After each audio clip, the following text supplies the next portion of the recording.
There's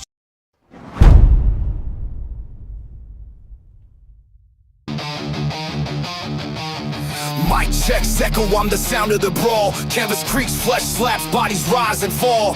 Steel cage dreams, no escape. All pain, blood stains mixed with the sweat and the chain. Adrenaline, surging my veins, spit fire. Crowd chants, feeding my soul's desire. Turnbuckles tremble when my wrath collides. Glory's the belt, and I'm taking the pride. Boom. The squared circle where legends collide. Boom. No mercy, just a wild ride. Boom. Lights flash, fist clash, can't resist. Boom. The squared circle digest.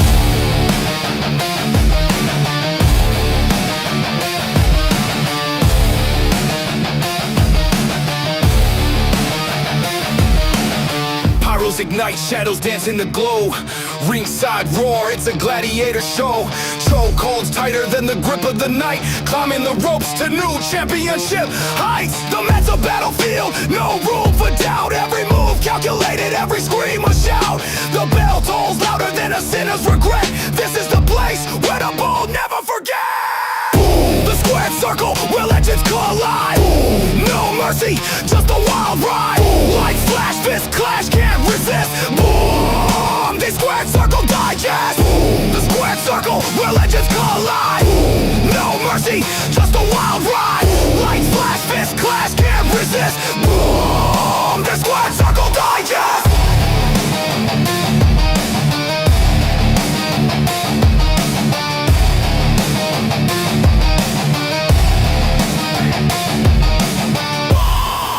The squared circle digest.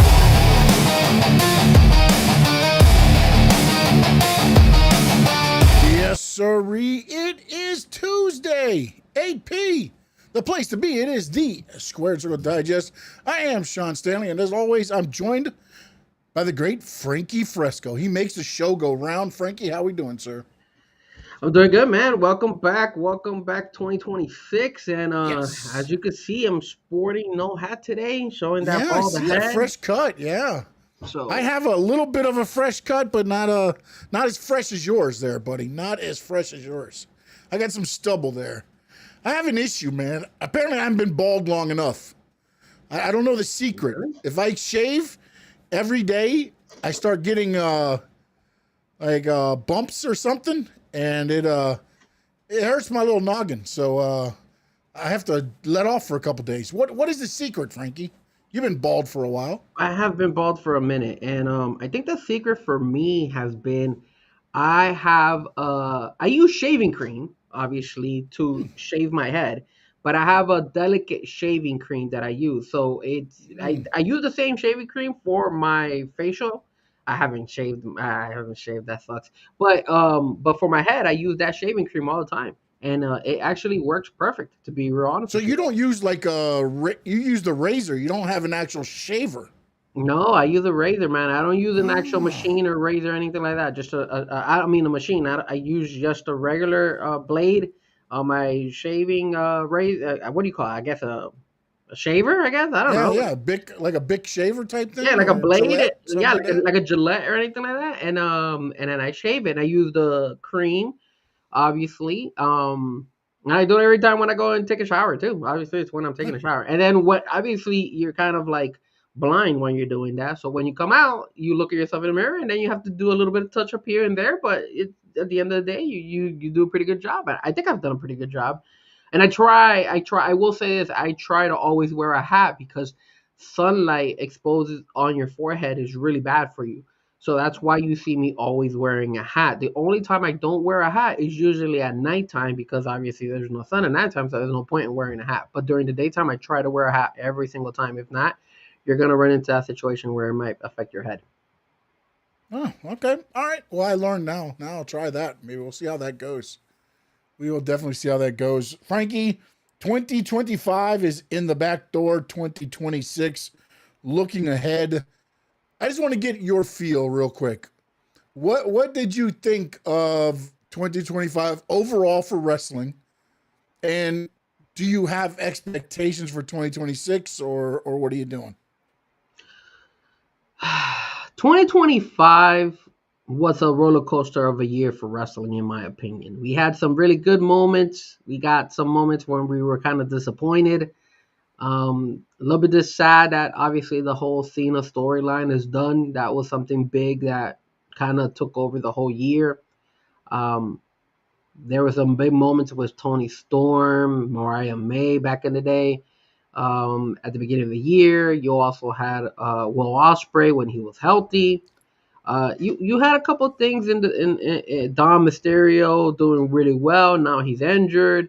There's a lot of things. So when it comes to last year, I thought it was decent. It was fine. It was certain things that I liked and certain things that I didn't like. I'm gonna miss the John Cena whole storyline, but I am looking for a better wrestling year, and I guess the reason I'm looking for a better wrestling year is because I like the fact of what some of the stuff WWE is doing, um, bringing some people up from NXT. I like that, and we'll probably talk about that. And then obviously in the AEW world, I'm glad to see MJF back. I'm hoping to see hopefully Will Ospreay come back sometime this year, so I'm excited about that. And then at the same time, Sean, you know the only thing I don't think is going to change, but I feel like it's going to be uh, getting used to is obviously these new themes that they're going to be doing in the WWE world. I guess sponsorship and just this money talks, right? So Yeah. obviously we knew that the prices were going to skyrocket. Now we got to get used to Royal Rumble being outside the stage. Now we're going to get used to sponsors and like I guess like Monday Night Raw, Stranger Things stuff. So maybe we might talk Yeah. about that as well. So that's Yeah, kind the of how I Netflix feel. shows. Yeah, the Netflix shows Yeah, joining in. Yeah. yeah. Hey Cheyenne, how are you? Hey, what's up, Shay? For me, I agree with you. It was a up and down year for wrestling a little bit, and toward the end, man. I mean, maybe it's because I got a lot busier too. Is I found myself not watching it as much the day of the show, and watching it more when I could. You know what Yeah. I'm saying? It's like it's one of those things to where they've allowed now. Like you used to have to watch the Monday night. You had to choose which one you wanted to watch because if you didn't, then you missed the other one. Unless somebody had a DVR back then, but it wasn't as easy as it is now. So like for me now, I've really it's been up and down, man. This year, I know last night's Raw was to me a little bit better. I mean, again, they're starting little storylines here and there. SmackDown, you're getting some new talent introduced because it's going to 3 hours, so you have to. Um, there's going to be, I think 2026 is going to be a lot of development, and also you're going to see. It's almost like it's time for some of these young guys with the way TKO is kind of running this. It's shit or get off the pot. Yes. They aren't just, it ain't the old school WWE days where we're just gonna sign guys so that way AEW can't. They're gonna have to produce now. And it's gonna be very interesting to see which way it goes. Because again, you look at this now and you looked at Trick and Javon and like to me. Look, I love me some Javon Evans. I don't know if I would have put him up to the main roster right yet, but I feel like this is where TKO is now, right? We said it before, like if you're not producing there, then they don't see you as advancing to the main roster. They cut you. We've seen them cut a lot of talent recently, and I feel like now they're forcing maybe some of these guys up there a little bit too early. Because I feel like Javon could stay in NXT for another year or two. Not saying that, he deserves to be on the main roster with what he's done. I'm not sitting to saying that. But to watch him develop more instead of just putting him out there in my way. Like, because I feel like he's going to get lost on a 3-hour show or on a 2-hour and 45-minute show. It's one of those things that happen. I mean, it happens on AEW too. And, on both of them. You see guys come up or guys make debuts. You think it's gonna be, pushed to the moon, and then all of a sudden it's like, is that guy still here? Is that gal still here? Is that girl still here? It's like, what happened to all of them, And then the other thing like that I think is the other thing is that I think wrestling fans need to slow down on the difference between what you think is going to happen and what happens. There's other things involved in all of this. And I know Shannon's saying that, I heard so many fans complain about the show yesterday. The biggest thing I've heard is, where was Jericho? Dude, nobody said, because Adam Pearce got on a thing and said we're breaking the walls down. Everybody's like, oh, Chris Jericho's coming. Yeah, that's true. And then they poo-poo on the show without even, just because Jericho didn't show up, when nobody said, hey, Chris Jericho will be at Raw tomorrow. Well, Nobody said that. Nobody said that. Again, if you're one of those naive fans and you heard breaking the walls down and you said, oh, Jericho's coming, and you tuned in, guess what? Gotcha. Well, do you want to start our first topic with a WWE Chris Jericho update? Yeah, let's do it. Well, first and foremost, they did tease us again yesterday, right? Didn't they say that I think Braun Breaker was learning from the learning tree? Yeah. So No, they're throwing out little things here and there. But again, it's for the naive wrestling fan that's like, oh, I'm tuning in because Jericho's showing up. And again, could he have shown up at the very end of the show? Yes. And that's why you stayed tuned in, right? So they got you to watch 2 hours and 45 minutes of a show, and then you're upset because what you wanted to happen didn't happen, but they never said it was happening. Well, you know that the WWE likes to tease us little by little until it actually hits reality, right? So I feel like that's what's gonna happen. I feel like they're teasing us leading up to eventually when Chris Jericho will eventually make his way to Yeah. WWE world. That's just a matter of moments. We just have to, like you said, we have to be patient. That's all we need to do. But that is out the window nowadays in wrestling, man. It's like, if you don't do it when we want it, oh, you're a terrible booker. Oh, you guys do terrible storylines. You do this, you do that. And it's like, that's not necessarily true, because sometimes the story is better than the result. Yeah. How many times have we seen that? Where you're like, the story's great, great, great. Finally, you get that result and you're like, that's it? Oh, I wish the story would keep going, because this is not the way I wanted it. And it's like, you don't just bring back a Jericho to just bring him back. You need to bring him back in something that makes sense for everybody, and then go from there. Like, it's well, hold on a second, Sean, because this was the first Monday night of 2026, and they are in Netflix, so they made it kind of like a big thing because of the whole Stranger Things too. So also, it's their first year. It was the year, I think January 5th was the 1 year anniversary of the first Raw on Netflix. So I believe it was the 1 year anniversary also, which again, the first one that went on there I thought was a terrible idea by making it almost PLE-ish, because that's what everybody thought you were going to get from there on, and you're not, because once you go back to just being Raw and SmackDown, you don't have the talent that can do those shows consistently for 52 weeks a year. That is correct. That is correct. And to be honest, there's no promotion either way that has the talent to be able to do that for 52 weeks a year. Meaning put on a PLE every time you're on a TV, a TV episodic show. But also, to have a good episodic TV show, you have to have storylines.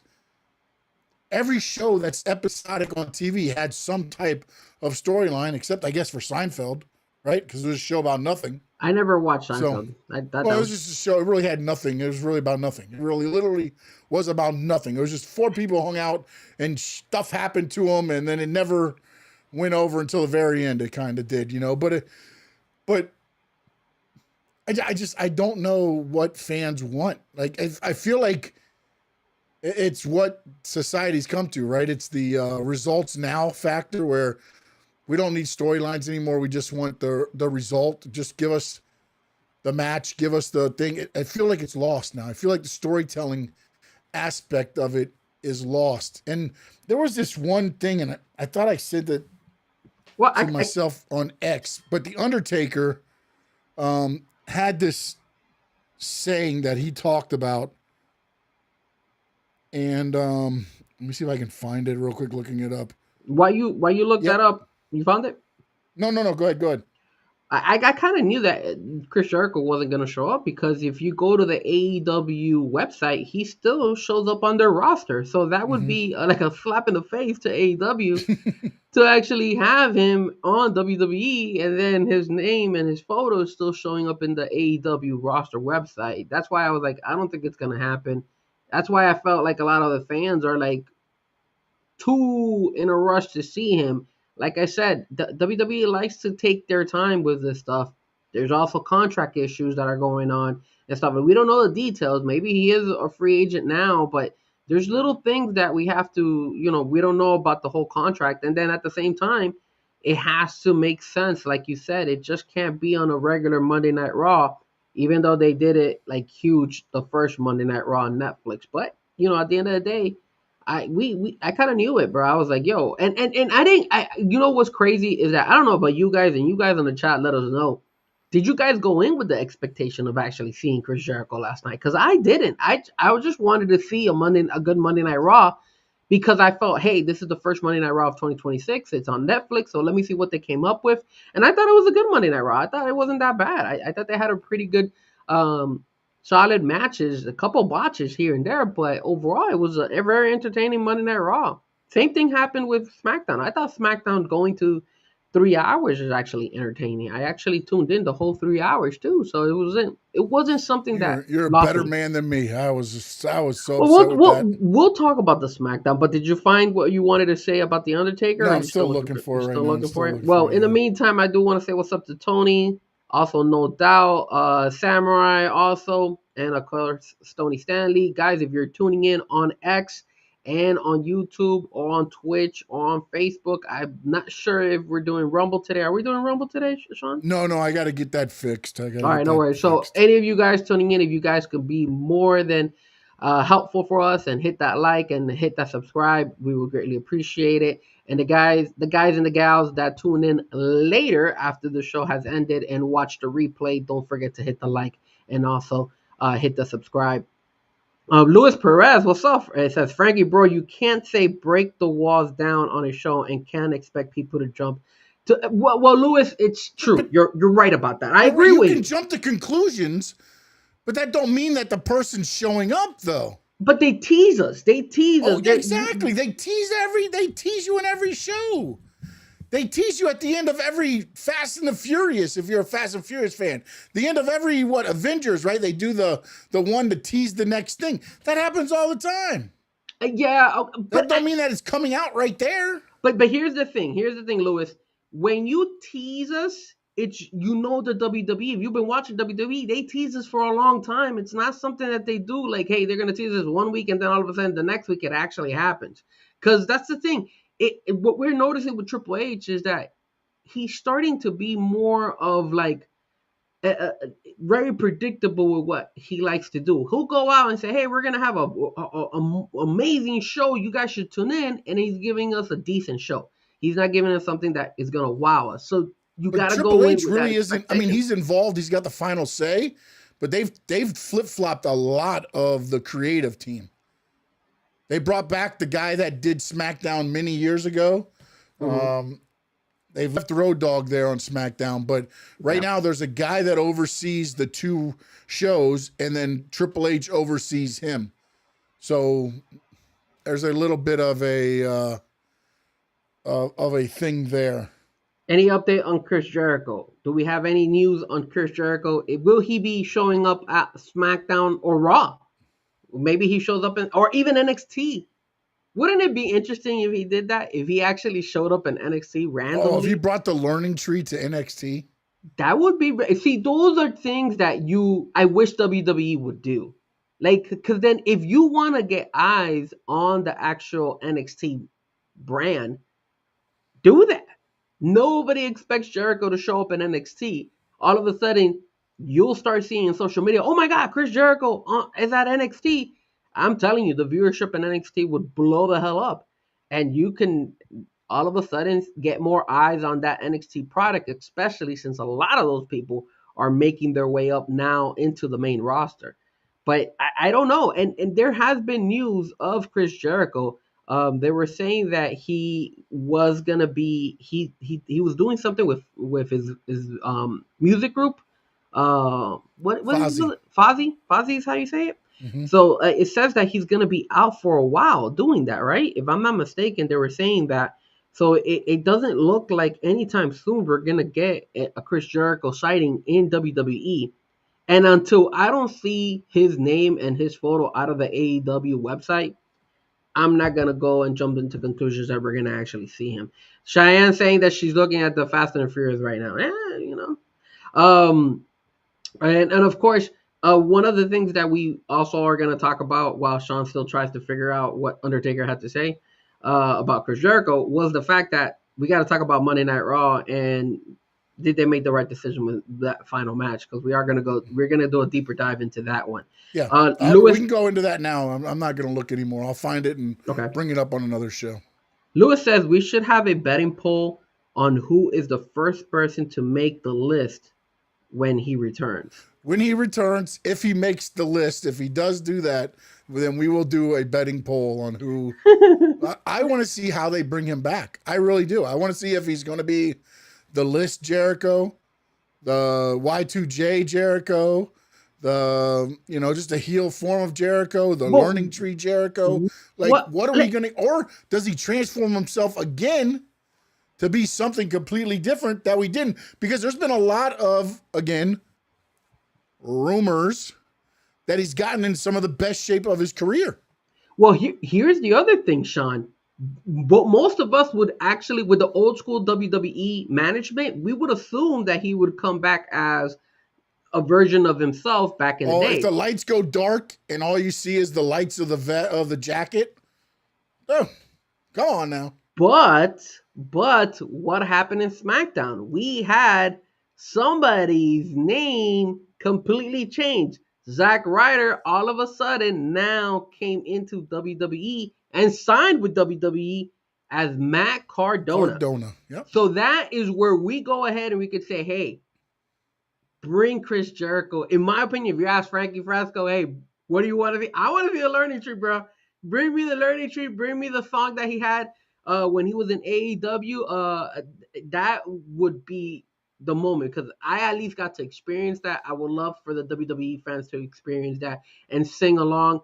And again, it sucks, but I'm sorry if Chris Jericho's pissed at AEW. I think that would be kind of like taking a jab at them as well and be like, hey, look, AEW, this is what happens when you don't re-sign me and you don't keep me. So yeah, but I think there was a mutual thing there. I think he's done everything he can do in AEW. Honestly, what else does he do? There was a lot of people he could have fought that he has not fought there. Though. Yeah, but again, my problem with it is they started. If they would have kept him not working every week and did angles and had him work on like the special shows or pay-per-views, I could have bought it. Like right now, I don't want him to come back and wrestle every week on WWE. I don't think they're going to do that. I'm not changing my tune on that. I don't need to see Jericho wrestle every week. He right now is at an attraction level. Let him do his thing. Let him come out. You made the list. You're on the learning tree, whatever it's going to be. Let him cut his promos weekly. And then he wrestles periodically. I don't want to see him wrestle while you've got, the big man, Big Bill and the Bad Apple on the outside. No, I want to see them wrestle with him tutelaging them. I don't want to see it the other way around. Maybe every once in a while, the guy's going on a losing streak and he's like, now I'm going to have to show you how it's done. And he goes out there and he makes an example out of somebody. But what I would do with him is I would always put him against enhancement talent, and I would put his guys, whoever the Stooges are, against the top talent. Wait, so you want to kind of see an inner circle in WWE right now when he comes back? Not about an inner circle, but again, you do a learning tree type thing with different guys, but they're wrestling Randy Orton and losing, and all these guys and losing. Then Jericho's like, I'm going to show you how it's done. And then he goes out there and wrestles Sean Stanley. That's not a bad idea. And then Jericho's like, you see how it's done? And they're like, yeah, but we're working Randy Orton. And they're like, no. You saw how quickly I beat him? That's what you need to do every week if you learn from the learning tree. That's what I want. I don't need Jericho wrestling Orton on a SmackDown in July. I don't.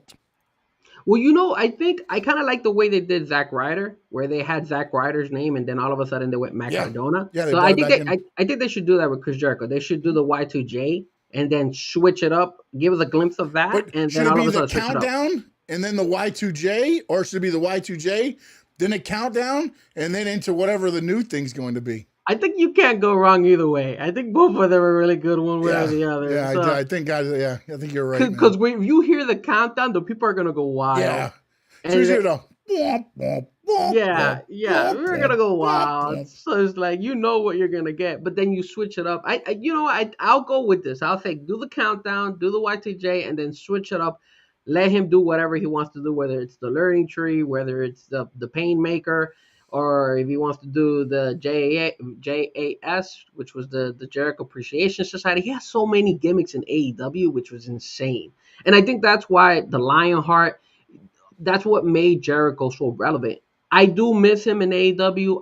The only reason I miss him is because of the fact that there's new talent there that he never got to wrestle. And I agree with you. He should not be wrestling on a daily basis. They wasted him too much in the other times to where you could have made it stretch out further. To me, like I feel like that's kind of where it grew old. And then now, if you watch, Big Bill's back, and he's now the bounty hunter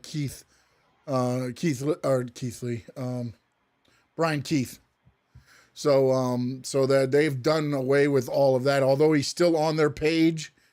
So read into that what you will. It looks like Jericho probably still with AEW for a little bit, which is probably why he's still on tour with his band and won't be coming back anytime soon. WWE. But now let's jump to what happened on Monday night, right? Yep. And obviously you guys are disappointed. Obviously, I hope it's not only because of Chris Jericho not showing up, but I'm gonna tell you something, Sean. I was disappointed with the final match. I honestly didn't think CM Punk deserved to win that match. And the bad thing about that CM Punk Braun Breaker match was there was some really bad wrestling moves on there that was rough to watch. And then CM Punk got hurt. And now there's rumors that he's hurt out there as well. So we don't know the extremity of his, maybe it's a minor injury. I know he has I will tell you this. Protocol. I believe no injuries in WWE anymore. I'm not going to lie to you. Well, okay. Are you call bullshit on it all. Until you're showing me dude not even when he's in a cast. I want to watch you re-break the bone and put it back in the spot. Are you saying that because of Stephanie Valkyrie and how they beat the crap out of her ankle and supposedly she's injured, but she kept getting beat up even on that messed up ankle? Well, that, and then also, and we'll just cover it real quick right here. They released the trailer of Unreal. Yes. Season 2. Yes, they did. On there, I need to watch, again, they only release it how they want to frame it. But in it, they said the only way this works is if Seth Rollins can sell that he's really injured. Yeah, we're going to find out. So now if that is legit, and I want to watch the episodes first, but if they really pulled the wool over everybody's eyes, that is freaking amazing to me. But here's the thing. Dom Mysterio's injured, and we didn't get anything from him, right? Like, you didn't see anything. So no, exactly. He hasn't been on TV, which is why I think he's injured. Yeah, so I think we're going to, if that's the case, if they start doing this crap where they're going ahead and they're like teasing us with injuries, and then in reality they're not, we're going to figure it out that, hey, if they don't show up on TV, it's because they're actually injured. And when they go and when they do these little moments here and moments there, is that they might not be injured. They might be faking it and trying to tease us and trying to throw us off. But now you can still come out and cut promos and be injured, but you can't get physical.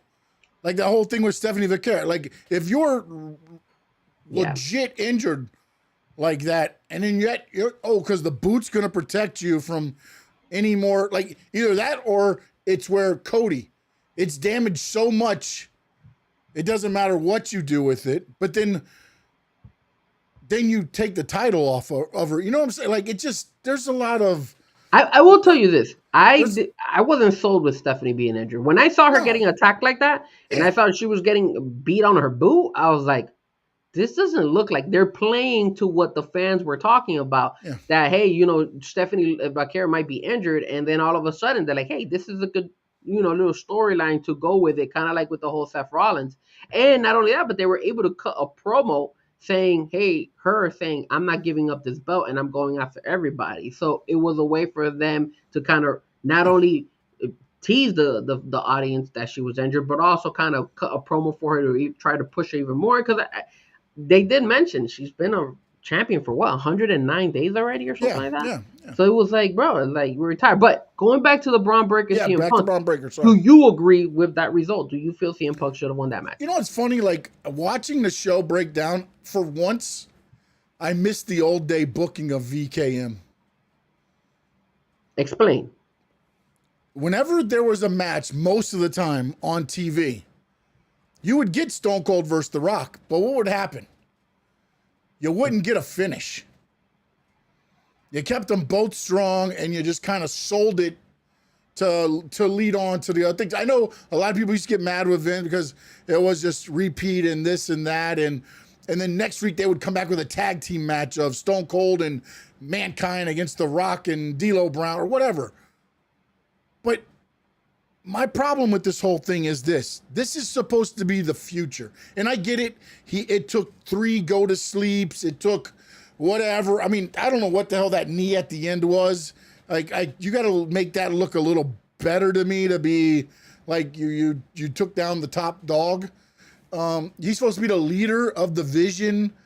No, I think they should have been thrown out when all them people came down or something. Like at some point, to me, there doesn't always have to be a decisive winner.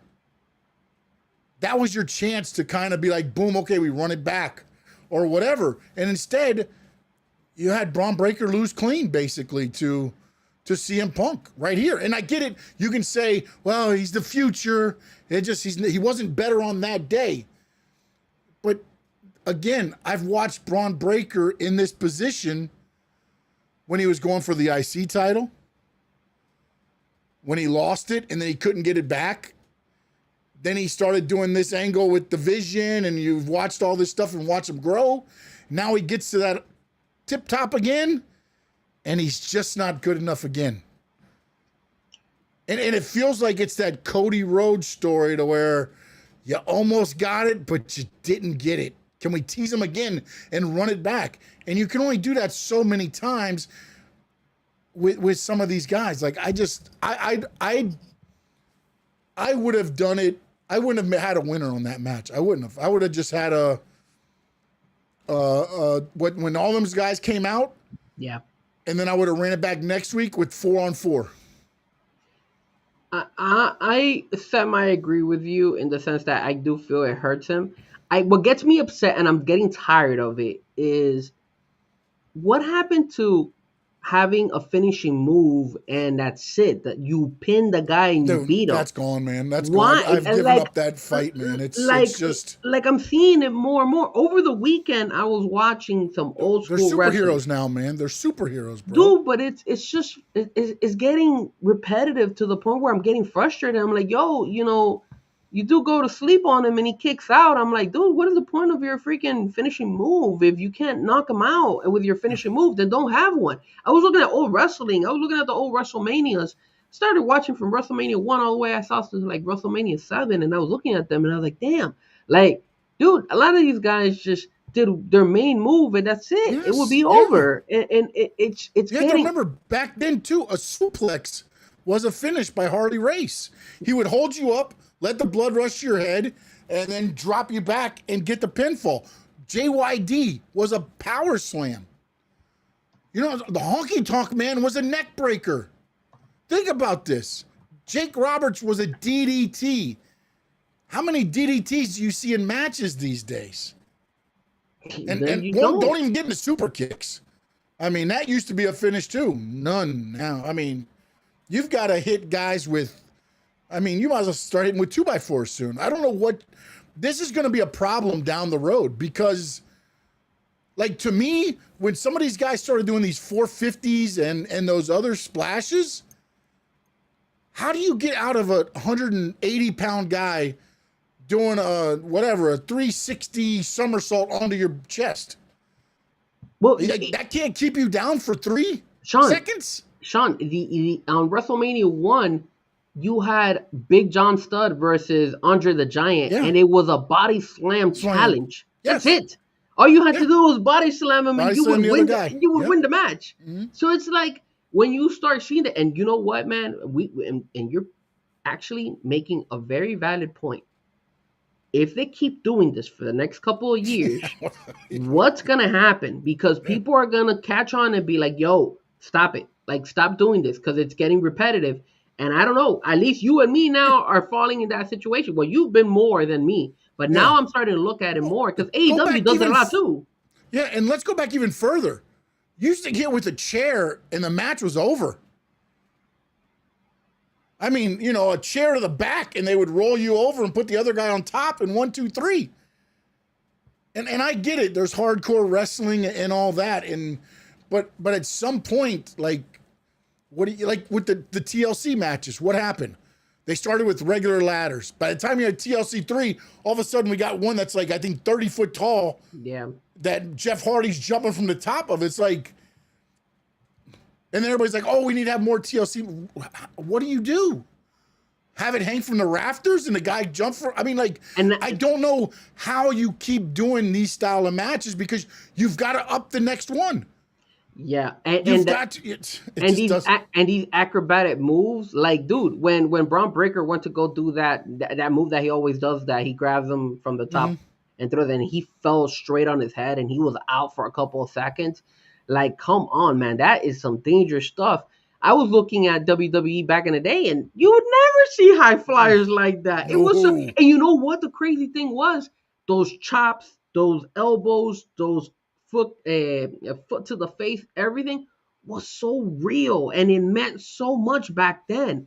Nowadays, people are not, I don't know, they've trained the viewers this whole crazy acrobatics to the point where it is so dangerous for them that they're always either botching it or they're getting hurt or they'll hit it, but then it doesn't have the same impact because you're seeing. Look at Sol Ruka when she was going against Bailey. Imagine, bro, when she makes it to the roster, she has to do the snow snatcher all the time. Dude, are you kidding me? Like, that is insane. That move, she's doing a reverse 360 and then doing a kind of like a RKO on them. Like, dude, that is some insane, like. Yeah, well, that's been her finisher in NXT the whole time, but it's like, that's crazy. Again, you now you've got to figure out different ways to hit it though, because that's not a move where what do? Face plant them in the corner, wait for them to start getting up, and then hit it. You almost have to learn how to hit it out of different spots of the ring to hit it to be like the RKO in a way. And that's the other thing. Like, one of the things, like, look, man, when I was training, it was you laid it in on your chest, your back. The harder parts of your body was you laid it in to where if somebody's standing right there by ringside, like, I know this is supposed to be, choreographed or however you want to look at it, but I know he just hit him. And that's why you hit with like your you hit with the harder, meatier parts of your body. And that's where I think, and it's one of those things to where entertainment has taken over the sport part of it. It used to be more of a sport that entertained. Now it's entertainment that's a sport. Well, Sean, if you start looking at like some of this stuff, right? Like look at the Usos, right? Like the Usos were out there and they had that little promo. They didn't even wrestle. They just went out there and talked, and like you said, a lot of people are not yeeting anymore and all that stuff. So it's like, you're selling us in the entertainment part, but you weren't going ahead and showing us the wrestling that we really, really enjoy. Back in the day, and again, I recommend all you guys, because I don't know if Netflix had it originally, but now I was able to find all the WrestleManias, all the SummerSlam. Today it officially happened on the Netflix US side. They took over the library. Okay, well, I'll tell you this. I was able to watch all that stuff for the weekend. So I was able to watch it yesterday. Yesterday is when I started watching all this. So I you want to know what their promos were or what their like entertainment was after every match they would go to the back, they would interview the wrestlers, should be like, "Hey, you're going to face this guy, you're going to face that guy, whatever, you say what you got to say, and then that's it. You move on to the match." And that's the next step. It happened like that on a routine basis, and they would focus more on the wrestling than actual like wowing us. And again, it's I don't know, man. I'm hoping that something catches my eye where I'm gonna be like, damn, okay, cool, this will work. But I feel like, I mean, now that Jabon is also in the main roster, his finishing move is extreme as well. So it's like, I don't know, man. It's just scary after a couple of years. How are you gonna up everything that you're doing, right? Like you're trying to up it even more. And one of the topics I don't know if we were going to talk about it, but again, now you're Netflix. Now you're doing the Stranger Things. You had the whole Stranger Things, type of background and scenery and all stuff. Did you like that? Did you enjoy the whole Stranger Things concept, or did you just like whatever? It doesn't affect me whether I watch it or not. To me personally, it didn't affect. I guess apparently some terminologies were maybe winged out there during the show. I didn't pick up on. I've never watched Stranger Things. Same. Maybe my daughter would pick up on it because she loves that show. But again, it's one of those things to where it brings over another audience. Again, I don't know that it would. I'm saying it possibly could. It's just if you like Stranger Things, you tune in. But again, how do you equate the two? You can't bring out the stars of Stranger Things and have them wrestle in the matches. Like, I don't know what, to me, it's just Netflix getting basically 3 hours of advertisement for their show on But Netflix. they're doing the same thing that AEW did, because when AEW had the whole like the Shark Week and stuff. Shark Week, Yeah, and Discovery. they would have the shark mascot come out there. They also had like special movies they'll show on the big screen, the movie concept and all that stuff. So they're pretty much mimicking the exact same thing that AEW was doing when it comes to like Yeah, but trying you to have to sponsor remember, this. this is still the same company that did the Slim Jim match with Bray and LA Knight, and they were in yellow and red and the lights and all that stuff. I mean, And what did the people say about that shit? no, People didn't like it. again, I agree with what was said. It's one of those things where they've done it forever. They have. WWE's done it forever. I mean, think about it. They're the first ones. They trained Mr. T because of who he was at that time. Then Hogan does a movie with Tiny Lister, Zeus, and they're like, "Hey, we'll bring this into real life and make you seem like you guys had there." And then they brought that in, but that was really just to produce the movie. Then Kane went away and did his movie. Then they brought him back with that same mask and stuff that he had in there. I remember that. I mean, it's always, happened that way. When Miz got his big run, I believe that was when he did the Marine 2 and 3 or whatever the hell it was. There's always that intertwining, and I don't, again, look, man, you're getting paid by these companies. If they want to have you guys do Shark Weeks, I would just be careful on who you put out there in those fringe style matches, because again, you don't want MJF becoming the Shark Week champion or something like that. You know what I'm saying? Like, Yeah. you got to protect your guys too. Like, there's certain guys that fit in there. Like, you see New Day a lot. They do a lot of that, like, marketing stuff, because they fit that. They can go with whatever. Like, you should have your guys and gals that can do that, and then keep, the other guys doing focusing on the show Well, that is for 2 hours and 45 minutes. for me, I don't mind the marketing being done backstage. I think having the whole, the whole entrance and all that designed to Stranger Things, and again, maybe because I don't tune into it and I've never seen it. If you guys have watched it or seen it and you want to chat, give us your opinion on the chat, you're more than Logo welcome of the to. Stranger Things. But it felt like it was like whatever to me, and I hope that they don't keep doing this, because supposedly this was just for this week. It was supposed to be the first episode of the new year. Stranger Things just got dropped. The second season or the second part of the final season. Well, So, what's gonna be the next one? Because I'm pretty sure they're gonna have more stuff in well, I Netflix mean, down the line, premiering. I'm sure Netflix will have stuff for them. I don't think it's going to be an No. every week thing, I don't but think again, they'll it'll do be every week. the next big thing that's coming out on Netflix, whatever it'll be. I don't know. I don't know. I wasn't too fond of it. Same way I wasn't too fond that Braun Breaker lost. And same, and there was a couple things in that Monday Night Raw that I was a little bit, a little bit baffled.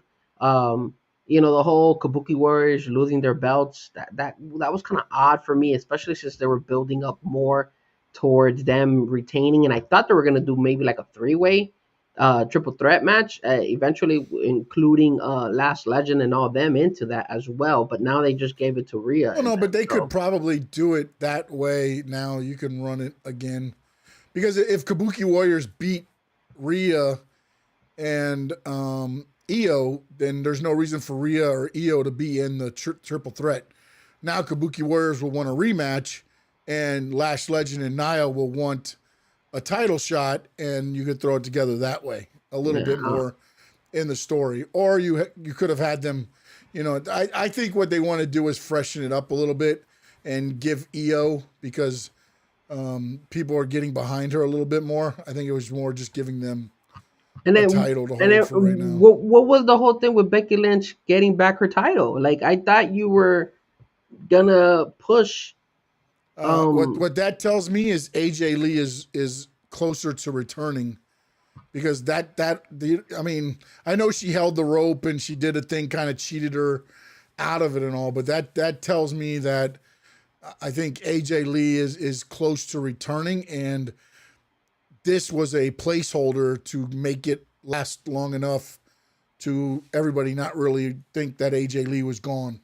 so you feel like that's okay to do to Maxine Debris? Like, you I didn't mean, it think got her a little Maxine? bit of a rub, and Yeah, now, you. I mean, again, they cheated her, so technically, yes, she got beat, but it wasn't like Becky went in there and just manhandled, slammed her in 15 seconds and won the title. Remember, she did that to Bianca Belair at SummerSlam.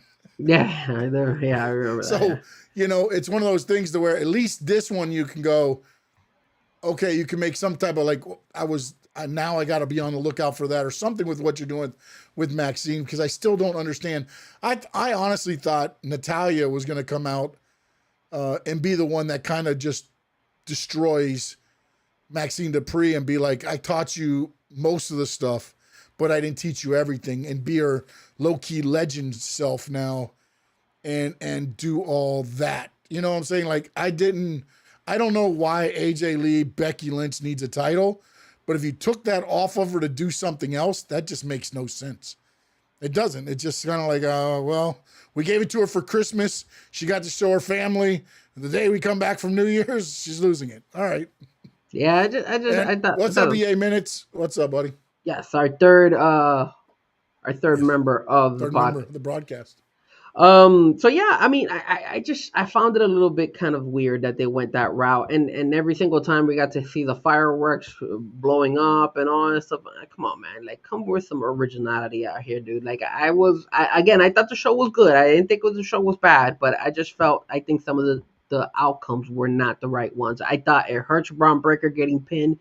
It defeats the purpose of him, what he has been building, and I'm Yeah, pretty sure they're that's going to run it back, and they're probably going to do yeah. something And for again, him. they could sit there and say, "Oh, he took 2 or 3 go to sleeps and everything else," but he still got beat clean, man. I mean, that's the way I look at it. It's like, if anything, like, I just feel like either you do a schmoz there, or, and again, that in a way I kept going, I know Jericho's probably not showing up, but the way this is going longer and longer, I feel like they're setting up for, or even because Seth Rollins was backstage. Sean Ross Sapp on Yes, he was. Fightful reported he was backstage. He said more than likely just visiting, not doing anything on air. But then as it kept going, because again, Ray and all them come out, and for some reason Ray and all them are able to chase off the Vision.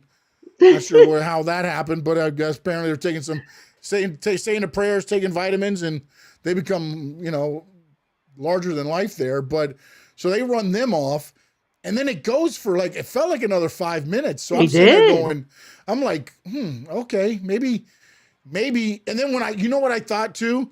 CM Punk goes to the outside, and I think he catches him with a punch or something. Mm-hmm. Braun Breaker catches him with a punch, and he falls straight down. Okay. And then Braun Breaker goes and he leans over the steps. Yes, I remember that. I was like, oh man, I wonder if Seth's gonna come and like, bam, stomp him right there. You know, like again, I wasn't upset that it didn't happen, but I was like, the longer it went, the more I thought, oh, okay, maybe it's gonna be a smash somewhere or something like that, because that would help out Braun Breaker. But to just get pinned from raising your knee on a spear and then right into another go to sleep, I just feel like I don't buy him as much as the leader of the Vision, if that's what you're trying to sell me. Yeah, I don't. Unless they don't feel that he's ready, I guess. But again, if they feel that he's not ready, I agree with you 100%. I think he should have not taken a complete like clean pin like that. He should have been interfered or something must have happened. You could have done the 4-way. You could have done the Smosh with there, brought it back as an 8-man tag next week. And then I believe the next Saturday is Saturday night's main event. And then the following week is Royal Rumble. Yeah. So you could have led all the way up to there before Braun Breaker gets a rematch or whatever you want to do at that point. You know what I'm saying? Because Breaker didn't lose. But now with him losing, how does he get back in the title picture is my question. That is a good question. I don't know. We got to find and see what happens. Sorry, man. It's text messaging. I got a phone call here, so I had to text message saying, "Hey, no problem. Set up." What you want to talk a little bit about that SmackDown about going into 3 hours? Yeah, we can discuss that real quick. Yeah, and then we'll end it with the retirement talk. Okay. So 3 hours. Yeah, I don't like it. I don't like it. But they brought Trick Williams, which was good. He got a yeah. pop. Dude, let me ask you something. Did you feel like it was kind of a lackluster crowd that Friday SmackDown, bro? It was really bad. That crowd over there was not into anything that was happening. Yeah, but it's kind of rough because again, man, it's 3 hours, and you know how it is for TVs. It's boom, the cameras come on, and you got to get excited. Then they go to break, and what happens? They just turn off, and you're sitting there in the dark for a minute, and then like, we're coming back in 10, 9, get your signs up, get crazy, people. Yeah. Dude, like, at some point, I thought with Netflix, it would change this, because to me, like, why don't you just have it for like PLEs, man? Wrestle straight through. I mean, look, they did it 3, but they brought back Randy Orton. They brought in Matt Cardona. They brought in Trick Williams. We're obviously gonna get Jordan Grace as well. So you're seeing them bring more people now up from the NXT where to compensate for that extra hour, because you need new faces out there, because you wanna get the attention of the fans to stick around for the whole 3 hours. For me, the Trick Williams got my attention. The Matt Cardona, it was okay. It was a nice addition. Nothing crazy. It doesn't move the needle one way or the other. It doesn't. Unless they start building something with Trick Williams and Matt Cardona. But him coming out at that point meant nothing. It was just a cool thing to see. I like the fact that they brought him back as Matt Cardona, though, because I feel like they could get something. Like, I was reading up on him, and they were saying that they really enjoyed the fans' reaction when he faced against LA Knight. Yeah. So it feels like maybe this Matt Cardona is gonna have a better run than what he ever had as Zack Ryder. Also, it's a different regime. It's not Vince McMahon. And the problem with Vince McMahon is you get typecast. Like, you get typecast in movies. Yes. You have to remember Zack Ryder and Brian Myers. Remember how they made their debuts in WWE. They were the Edgeheads. They were the 2 fake Edges that helped Edge retain a title, and then they came out as the Edgeheads, and then they started making their own, Long Island Ice-Z, Zack Ryder from and things like that, So, and he was always typecast as that guy. Woo, woo, woo. Like, he was the New York, Jersey Shore guy. and he got the feel-good moment of winning the tag titles in New York, and he won at WrestleMania the Intercontinental title that one time. But that was all he was going to get. And now I feel like he kind of did the Cody Rhodes way. Not saying he didn't, but he showed two things. One, you can make a living doing the indies if you do it right. Mm-hmm.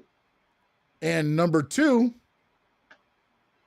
is he made Matt Cardona a marketable name. So he didn't have to go back to Zack Ryder because Matt Cardona is now marketable.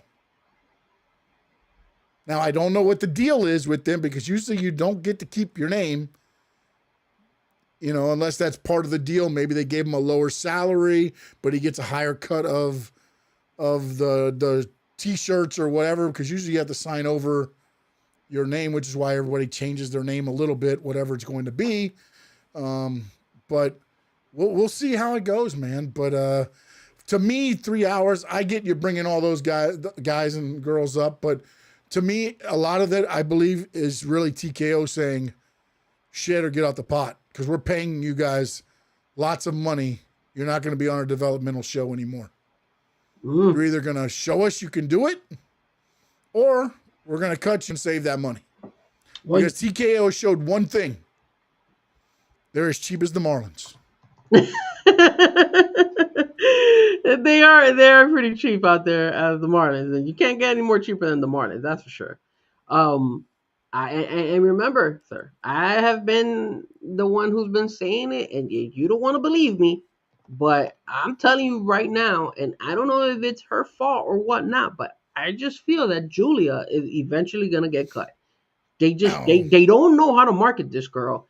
They but don't they gave her a push title back against Chelsea Green. I mean, it was for petty right now, bro. Like I'm telling you, bro, it just does not look good for that girl. I feel that they are not. I don't know if it's they're doing. I don't know if it's her fault. I don't think it's her fault. I think it's honestly. It's never it's creative's fault because they don't give them good stories, man. They really haven't, because she has been, bro. Like, dude, when I saw her win that, it was such a lackluster match. Like I was like, man, this match sucks. Like, where are we going with this girl, bro? Like, the problem is this. She was so good in NXT too. Yes, but the problem is, like, this is where, to me,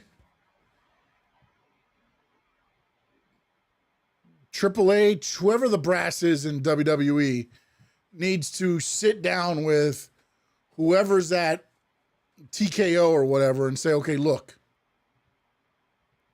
here's the plans we've had for what we want to do. Because here's the problem, and now I'm starting to kind of not necessarily go your route, but after watching what TKO has done this year, they paid Julia good money. They paid Stephanie Vaquer good money. They paid Jordan Grace good money. And they elevated all three to the main roster now quickly. And they're getting paid. There's talking about Mariah Mary too. Money. Or Mariah May, I'm sure, is making good money too. Yeah. So she's next too. So and this is where, like, to me, they've got to come and say, like you have to understand that if you want, because this is also why I think the product has fallen off a little bit, meaning more botches, more things like that. They haven't had live shows. They just started live shows again during the holiday tour. All right. Mm-hmm. So now you haven't had that. And then you really haven't had great creative for Julia. Stephanie Vaquer, after she's won the title, the creative hasn't been that good for her title reign. You know what I'm saying? And when you look at everything, it's like, so at some point you've got to sit down with them and say, look, it's not always the wrestler's fault. But again, TKO looks at it as No Doubt says, TKO is worried about my share price. Get that money, TKO. And that is why I'm starting to lean more towards you, because if they don't flip this for Julia, they're going to look at it as she doesn't deserve the money she's getting paid. And this company, TKO, We'll let her go, and then she will go and perform better somewhere else. I, You know what I I'm saying? And that's where like Triple H, you've got to sit down with them and be like, look, I get what you're saying, but this money was offered before you guys took over. This is our progress plan for these for the going forward. We'll do what you want to do. If what use them for other stuff, like they use Jordan Grace to do some of the or Farid booking. marketing, no, doing marketing and things. Send them out if they need to make their money that way. Julia, send her over to Japan. She's huge over there for you. Use some of that to make some of that money back, if that's the case. You know what I'm saying? But doing it the way it's going now is just Yeah, BS, man. and again, the reason I said that I feel that they're gonna let her go is because 100% I agree with you to the point where they don't find a way to use her. And here's my question to you though, because obviously if you're a wrestler out there and you're having difficulty speaking English because obviously her English is not the greatest, and she goes to creative and she wants to put in her 2 cents into creative, will she? Because obviously her English is a little bit rough. Can she actually go Yeah, up but to you can creative and will they communicate listen with to her? them, somebody else involved. They got translators. They got people there. You can get your point across if you need to get your point across. I mean, I but just again, the problem is this too, is like now I've been trying to follow this whole like creative thing. I don't know that creatives are at the show. mm, I mean, like Road Dogg looks like he's at the show and things like that. What they do is they have a level of the creative there, but not necessarily the creative. The creative's done the week leading into the show. It feels like. And so they're then not like Tony Khan then. no, they're not Tony Conning it. No, Tony not at Khan all. says he's at every show. He's there Yeah. every No, single he's time. not. They're not every show. No, not at all. No. Okay. I mean, at somebody from the booking is there, but what I'm saying is, it's not like everybody there's from creative is there to sit down and talk to each individual and be like at NXT, for instance. All right, Yeah. NXT, you have days to where you have promo class, you have all this stuff, so they sit there and look at every individual, and they can figure out, okay, this is what we can do with them. When you get to the main roster, it's sink or swim. And you have to rely now on creative that may or may not even be in the building when you wrestle, coming up with something for you. That to me is a recipe for disaster, especially for talent that made their name overseas and not necessarily here in front of TV that they were probably watching. Mariah May, Jordan Grace, may be easier to bring them in, like Jade Cargill. Not saying hers was perfect, but Jade Cargill got brought in a lot better than Julia did. They did. Yes, they did. And Julia was, I think, in my opinion, way better Julia wrestling is wise. way better. The problem is she made her name over in Japan, whereas they got to watch Jade Cargill every week on AEW TV. They get to watch Jordan Grace every week on TNA. But then you had Julia be successful in NXT. She was doing really well Yes, in NXT. because again, promo class. You're watching all, you can accentuate positives because you're seeing them every day. The main roster, they fly in for Raw, they fly in for SmackDown. They might do a live show here or there. They go home. They might show up to the Performance Center to get some work in, but that's just extra. I looked at ChatGPT and I put here, how much is Julia making in WWE? And it says Julia's status as a former NXT Women's Champion and a current Women's United States Champion on SmackDown. She's a prominent figure, suggesting a solid contract. There's no specific, hundreds of thousands annually apparently, but it says possibly she's making within 300 to 500 plus range when bonuses are factored in, similar to the other top women like Rhea Ripley. Rhea Ripley's not making 300 to 500. Well, 500 plus is what they said. No, Rhea, I believe, is at 1 point something. If she comes, if Rhea's making like 1.2 million, let's say, and Julia's making like 800K, I could understand why eventually we're gonna see her get released if they don't figure out how to use her correctly, because they're gonna see there's no value in her. We're paying too much and she's not performing. Kind of like in the NFL. Look at Tua Tagovailoa. Hey, you're not performing, Tua? Get the hell out of here. We'll eat the money Yeah, and so just move on. Rhea did a 5 years. It looks like around 6 million. Yeah, so she's getting paid about $1 million each year. A little bit more than a About a million each million year. too, 1-2. Yeah.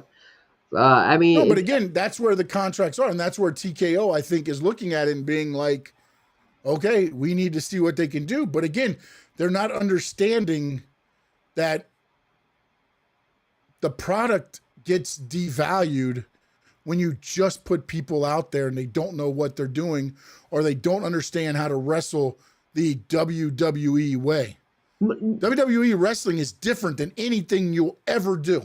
but let me ask you this, because do you feel Javon Evans has a high end contract, or is it that they just pushed him because they felt like he was No, they getting push some him because momentum? he's pushing, and he brings high energy. I mean, he may end up getting more when he goes up to the, or they'll keep him on a shitty contract, get as much as they can out of him, making more money than they're giving him, and then just use them and abuse them. They've done that to people as well. That's a good point. Yeah, because look at Johnny Gargano. I don't know how much Johnny Gargano makes, but I always feel Johnny Gargano and Ciampa are guys that they just use Yeah. there, Well, and they apparently just Ciampa's not re-signing. He's done. He said he's not going to re-sign with them. So wow, really? we'll see. We'll see what that means. I don't know if it's a work or if it's a real deal or whatever. But again, sometimes the grass is greener on the other side. If he goes to AEW, will they?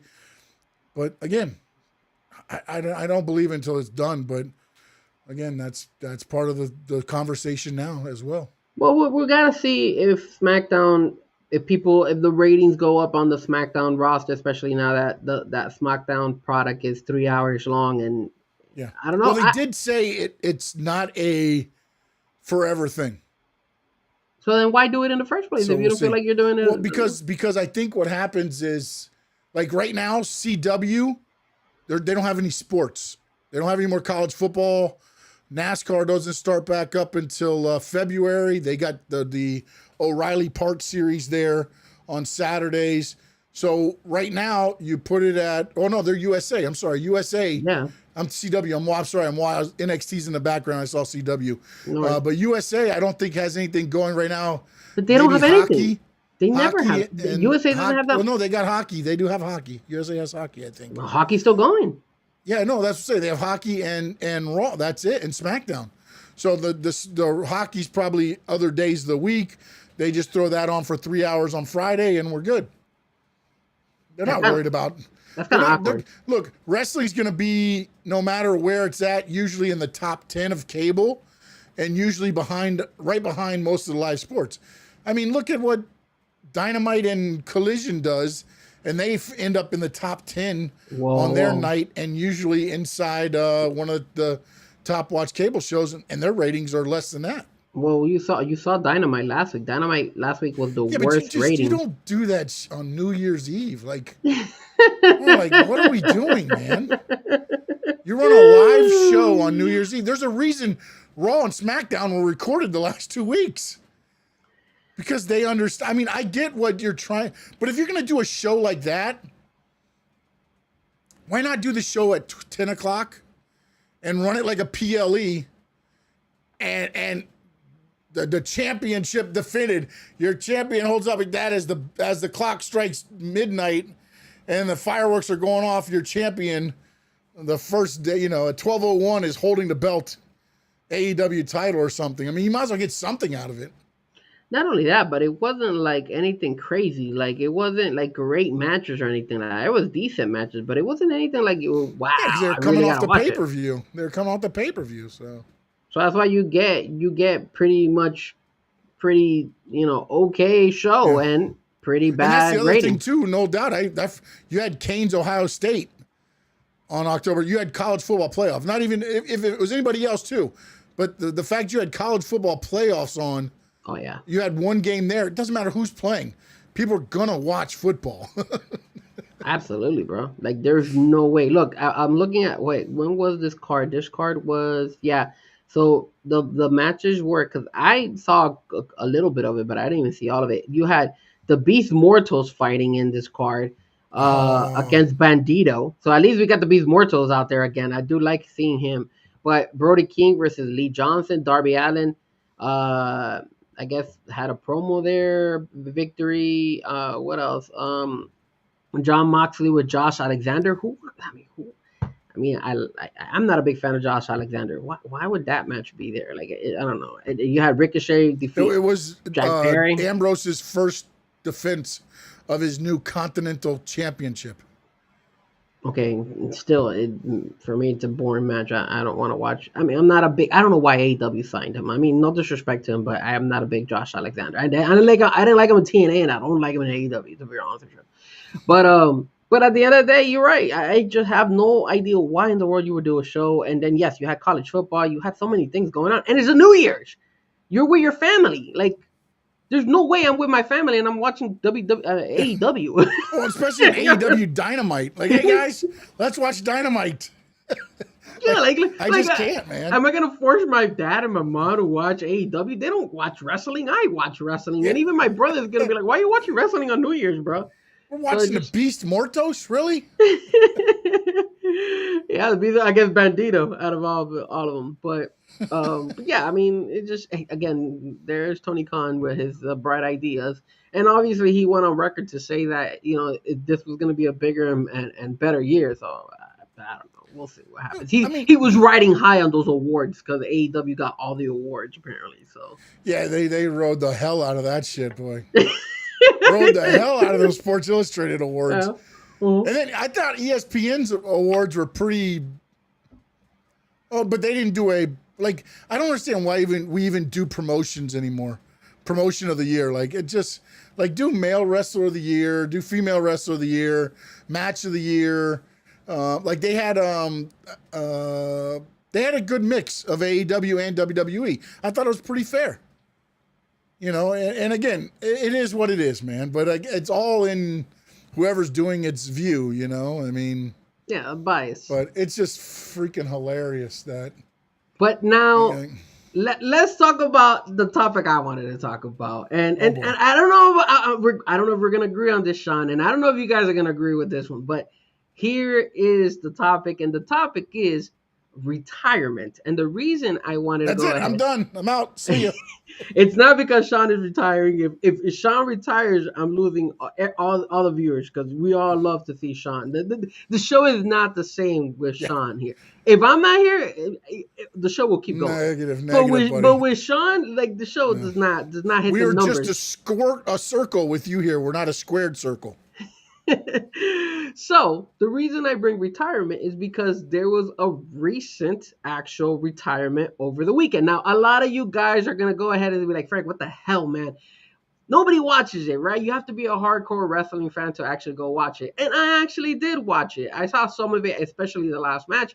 And that was the fact that Tanahashi officially retired. And he had his retirement this past weekend. Yep. So I wanted to go ahead and ask the question, and I'm going to give you guys, because I know a lot of you guys probably did not see New Japan Wrestling, but I want to go ahead and give you a rundown of what they did. So the question I'm going to rise up, or I'm going to bring up to the topic, is who had the better retirement? So you got John Cena in the WWE world, you got Sting in the AEW world, and you had Tanahashi in the New Japan Wrestling. So let me give you a quick breakdown of what happened in New Japan. So Tanahashi, of course, ended up going against one, I would probably say maybe his biggest arch enemy, right? I would say it was his arch enemy over there in New Japan. Maybe you could say number two. Is it this guy? It's Shinsuke Nakamura is his arch enemy. Oh, okay. So Shinsuke, but obviously Shinsuke. And Okada's number two, or vice. You know what?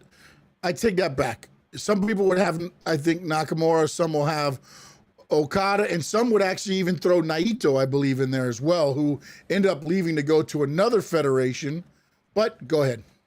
And not only that, some people probably would also put in there this guy. He actually came back and presented him with flowers. Yeah, The hell was his Naito, name? I think. Or you talking about Jay White Jay or White. Jay White. Osprey? Jay Yeah, White. no, yeah, they had a good feud too. Yeah. So here's what happened. So obviously he went against Okada, and Okada beat him. So think about that guy. So Cena lost his final match. Tanahashi lost his final match. Sting won his final match. Right? Sting was a tag team match. Cena and Tanahashi were both single matches.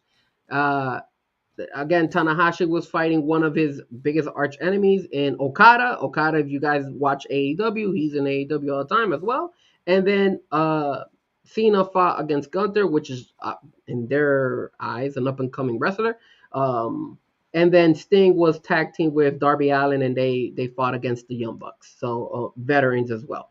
And then obviously the results, as I said, Cena won. I'm sorry, Cena lost. So did Tanahashi, and Sting and Darby won. Here's the thing afterwards. So after Tanahashi lost, and it was a great fight between those two, they killed it. There was a 1 hour ceremony for this guy's retirement. Now, And also, by the way, not to take anything away from it, Tanahashi runs New Japan Pro Wrestling. Okay, go ahead. okay, that happens. All right, so here's what happens. So Tanahashi goes, he loses and everything, and then you start getting, and I want you to picture this. Picture Mm-hmm. John Cena, because that's the most recent one, and then we'll talk a little bit about the Sting and Darby Allin Yeah. one too. But what happens next is we see Jay White come out, and Jay White is dressed in a suit, and he comes out there. A lot of people weren't expecting him, and Jay White goes ahead, and I guess what is this? Is this a tradition over there? Because I Yes, don't. it's a ceremony, just giving tribute to them. I mean, So it happens when wrestlers pass away as well, and when they retire. There's been a couple of Americans that have gone over there and received this kind of, send off and things like that. It's a very much tribute, and you'll notice everybody bow deep. The Yes. deeper the bow, the more respect. And here's the other thing. Where I was getting is that they kept giving him bouquet of flowers. Is Yes, that yep. is that That is tradition yep. over there? Yes. So Jay White, if you guys have seen Jay White also in AEW, he went out there, he gave him a bouquet of flowers, then bowed, and Tanahashi cried actually, Yeah. and they posed for photos, and then you know next person that came out was Will Ospreay. Will Ospreay also came out in a suit, was smiling out there, also did the whole flowers, bowing, everything. Then you get Kenny Omega doing the exact same thing. He comes out as well, And dressed in the suit. Ibushi, And sorry. Ibushi also, he limped his ass out there, Yeah. but he was out there as well. And they also went ahead and gave him flowers and also gave him the respect by bowing him. Then you had another person come out. Shibata comes out as well. Tanahashi was crying out there. It again, more flowers to this guy, more bows.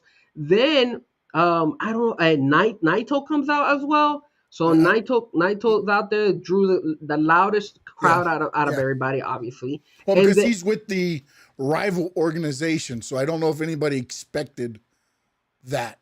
that's pretty cool that the rival organization did that. So think about that, Well, I think it was more Naito. Naito does his own.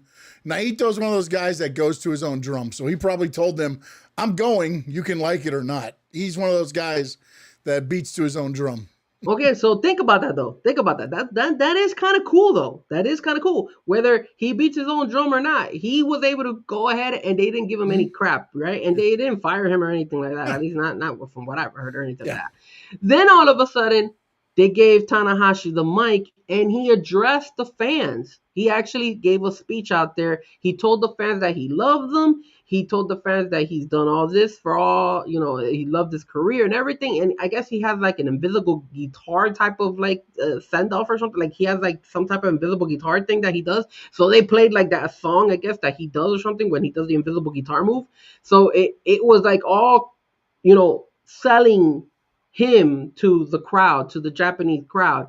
And after that, he tossed the guitar out of the ring and all that stuff. And it was all like the crowd was loving it, and the crowd was like they were dying for this guy all the whole time. And then they paraded him. They paraded him around the whole damn the area where all the fans were. And if you look, I would say about 95% of the fans were still there. They were all just showing this guy so much love and respect.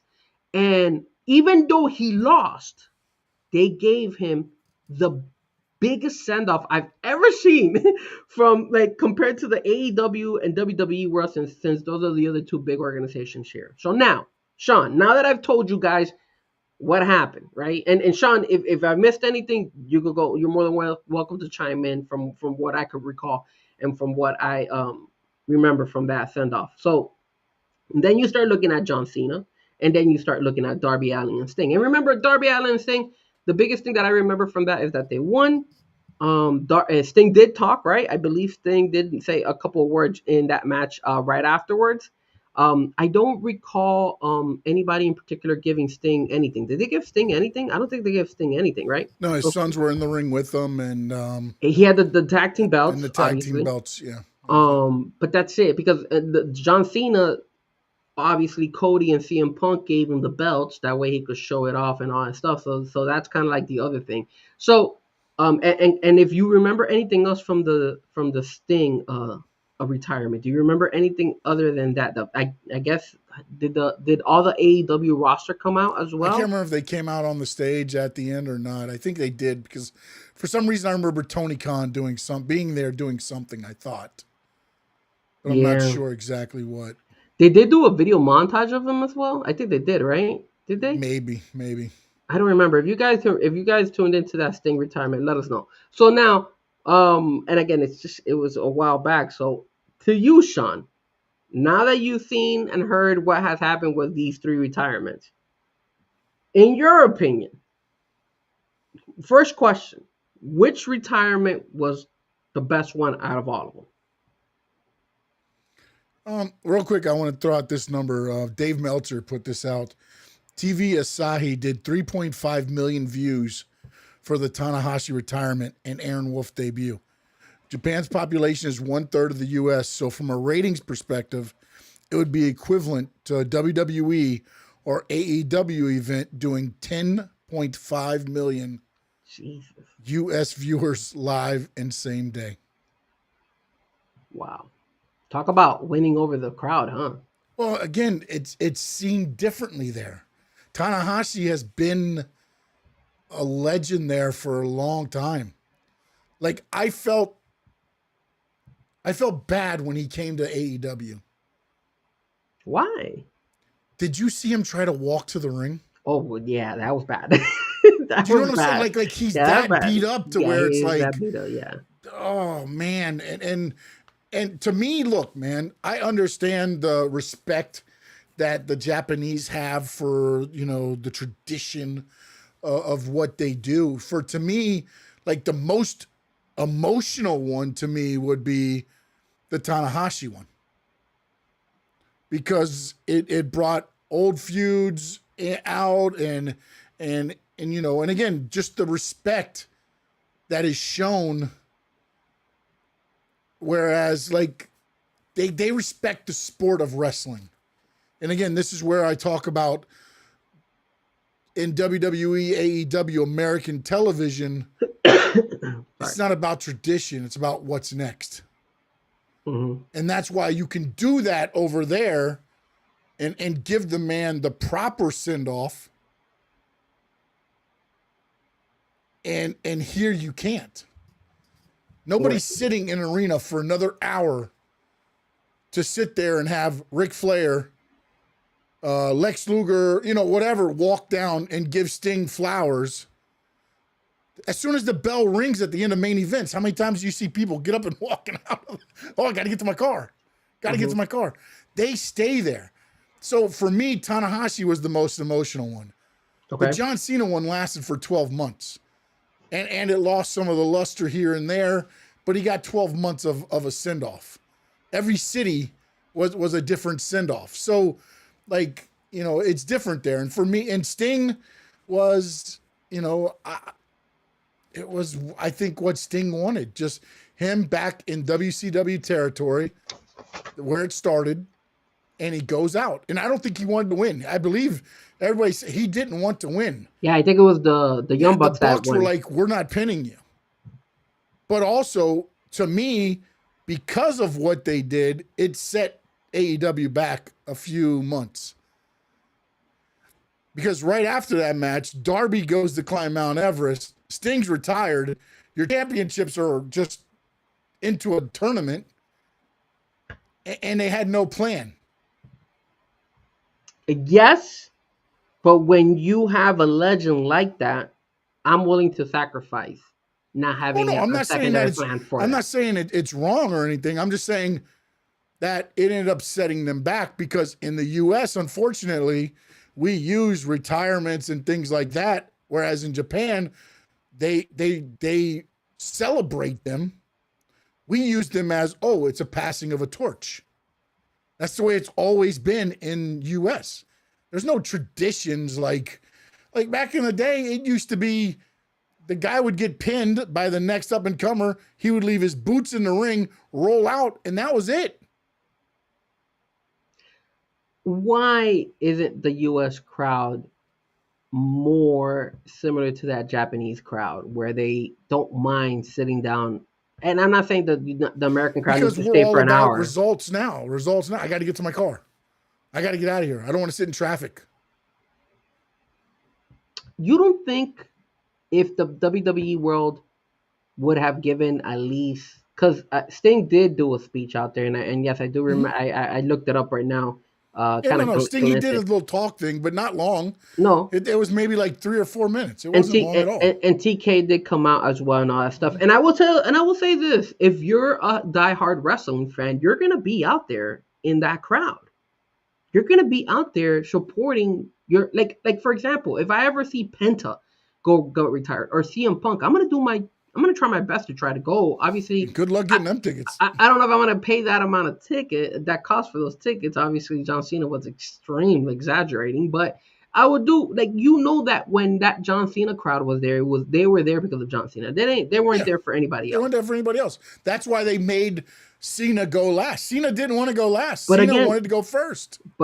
Sean, if you go and you say, hey, over there, they give that respect to Tanahashi, they could go an hour. And I'm not saying you need to go an hour for Sting or for John Cena or for any other wrestler who plans to be retired who's a legend. But you could give him 30 minutes. You could definitely give him 30 minutes. And I think 30 minutes in that wrestling ring, in that wrestling crowd, I'm going to stay there and I'm going to see what he has to say. This is the last time I see him. There's a lot of people. They were crying. People were crying out there for John Cena. Why couldn't John Cena go ahead and get a 30-minute send off? Why couldn't Sting get a 30-minute send off? You you doesn't have to be an hour. He doesn't have to parade himself all over because you said it. John Cena got a whole 12 months. I get it.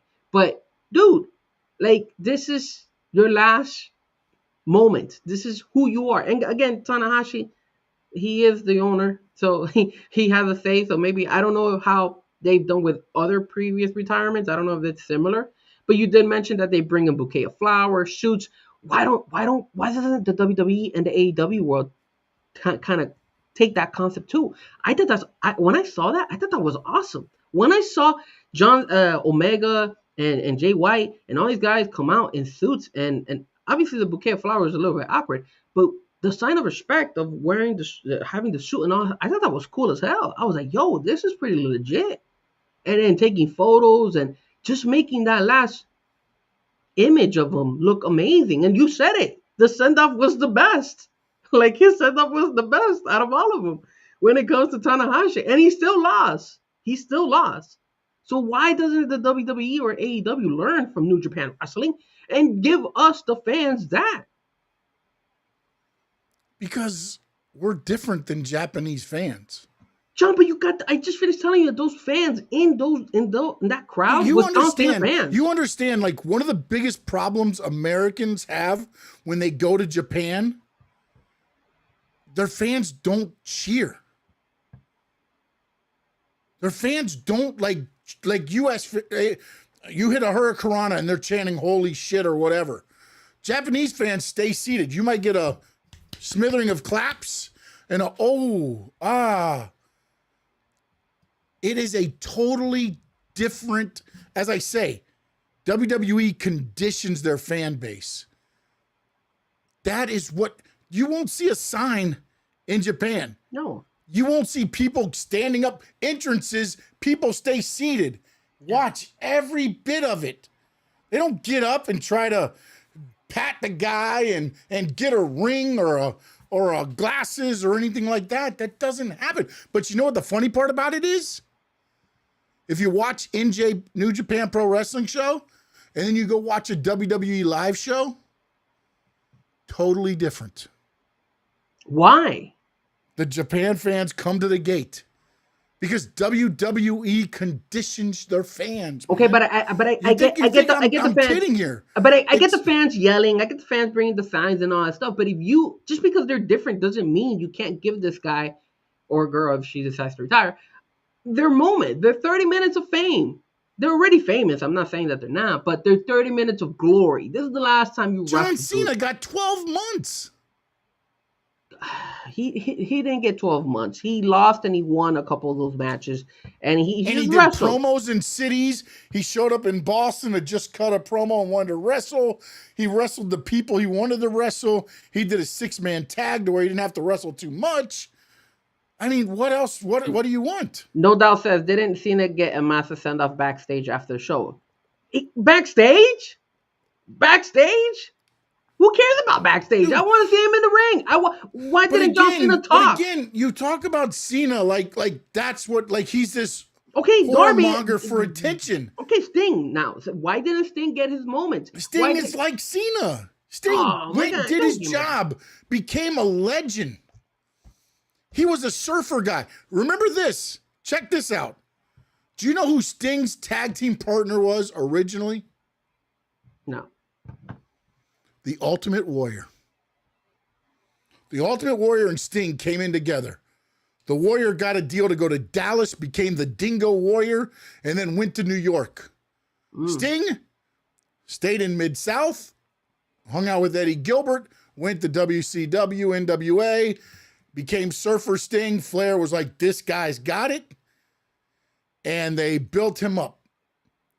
So you had the Warrior on one end and Sting on the other. And they're two different people. Warrior's that guy that had to have, rest in peace, but he had to have the attention. The fans, watch me. Sting went out, did his job, man. Okay, but at least with Sting, what they gave the fans was a victory then. And he still said something. He still gave the fans a speech. He still was out there. They didn't bring him roses or a bouquet of flowers. They didn't come and surround the ring and give him gratitude. Maybe they came out. I don't remember if they came out. I know TK came out, so respect. TK also came out. Obviously, Triple H came out and all that stuff.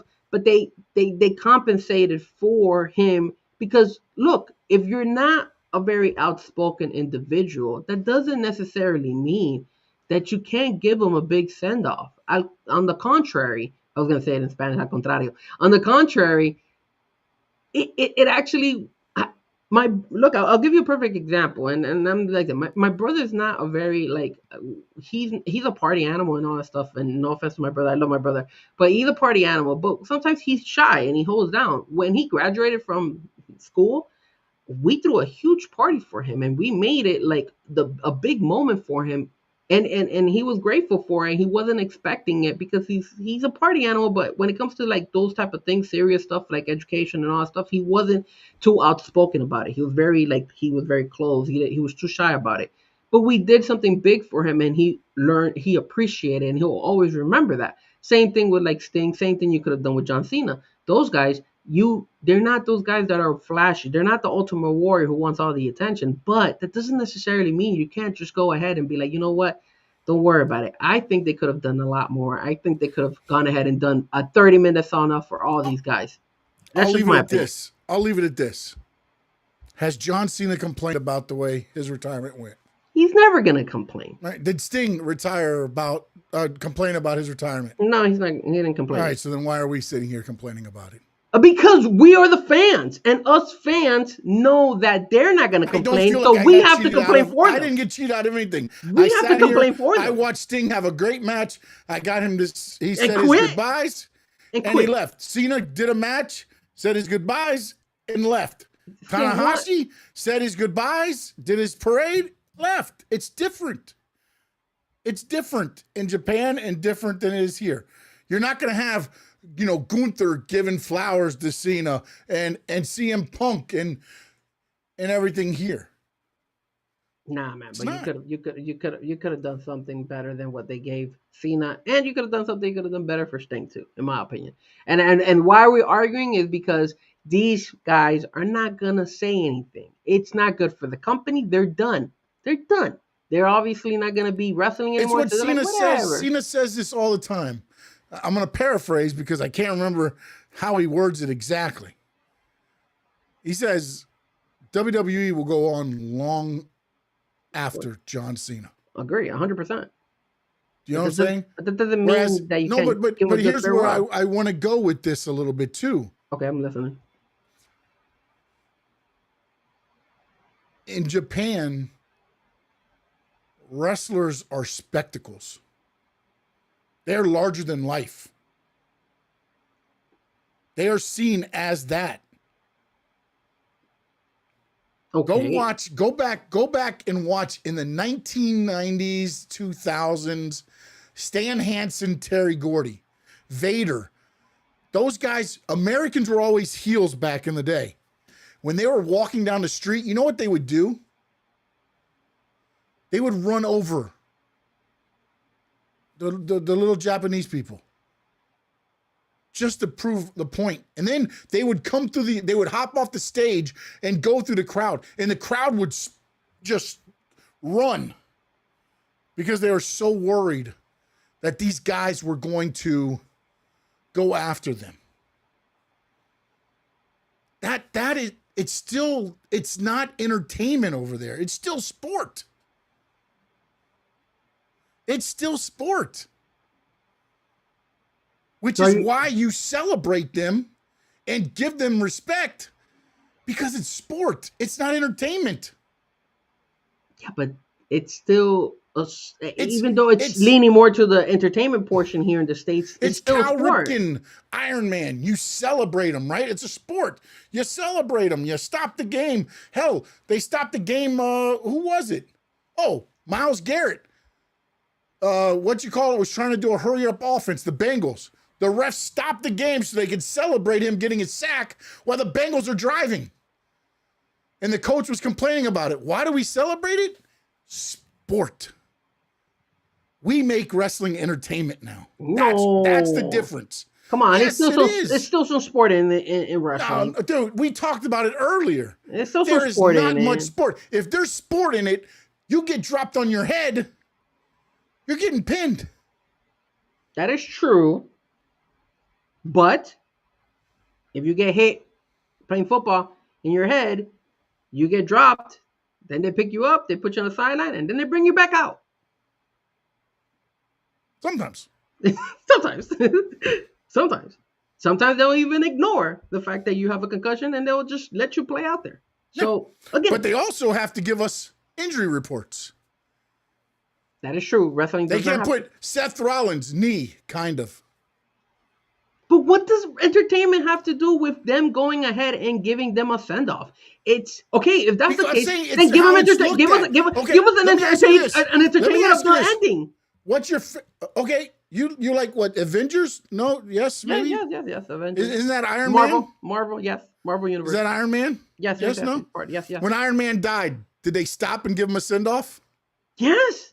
They stopped the whole show and gave. I know they talked about his death and things like that. Yeah, they stopped the whole show and they gave Robert Downey flowers and everything else. In the movie, yes, they did. Yeah, okay. They went ahead and they put the casket and everything, and they had him there with the flowers, and then they had everybody in suits.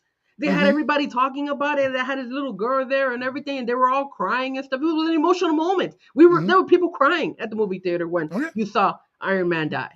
All right, then what we'll do is next time they retire, we'll bring out a casket, we'll put people in suits, and we'll kill their career. Well, we're not trying to kill them. But that's the only time we celebrate people in the U.S. is when they die. Nobody gets the flowers when they're alive, Frankie. Of course they do, bro. Who gets the flowers when they're alive? Lionel There's Messi. people still getting into Hall of Fame. There's people getting into the Hall of Fame that die before they get in, man. That's ridiculous. Lionel Messi won the World Cup with Argentina, went to Argentina and had the whole freaking country go and praise this guy while he was still alive.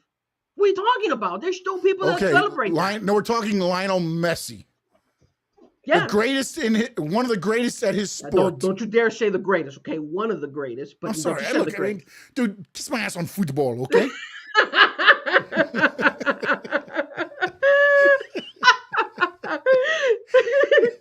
Don't start with me in 2026 with this crap, all right? You made me laugh. No, but that's what I'm saying, though, is like in the U.S., for some reason, man, we don't look at it the way people in other countries look at it and celebrate And stuff, that's man. the problem, Sean. That is the problem. Look at when the Miami Heat won championships. What do? They give them parades. When Kansas City won. When if the Dolphins find a way to correct their shit. Don't even say some shit like that, dude. Don't say it. Don't do it. Half of the people, I mean, there's people that run out with pots and pans to celebrate. Dude, we would be crying, Sean. I will admit this, and I'll get some backlash for it. And I don't give a damn because I'm gonna be honest in 2026. I'm gonna be truthful.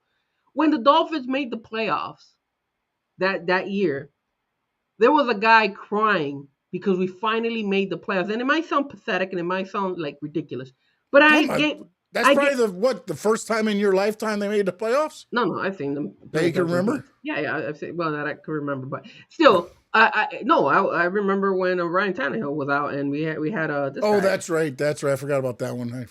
I forget all the ones where we showed up to games, we didn't play.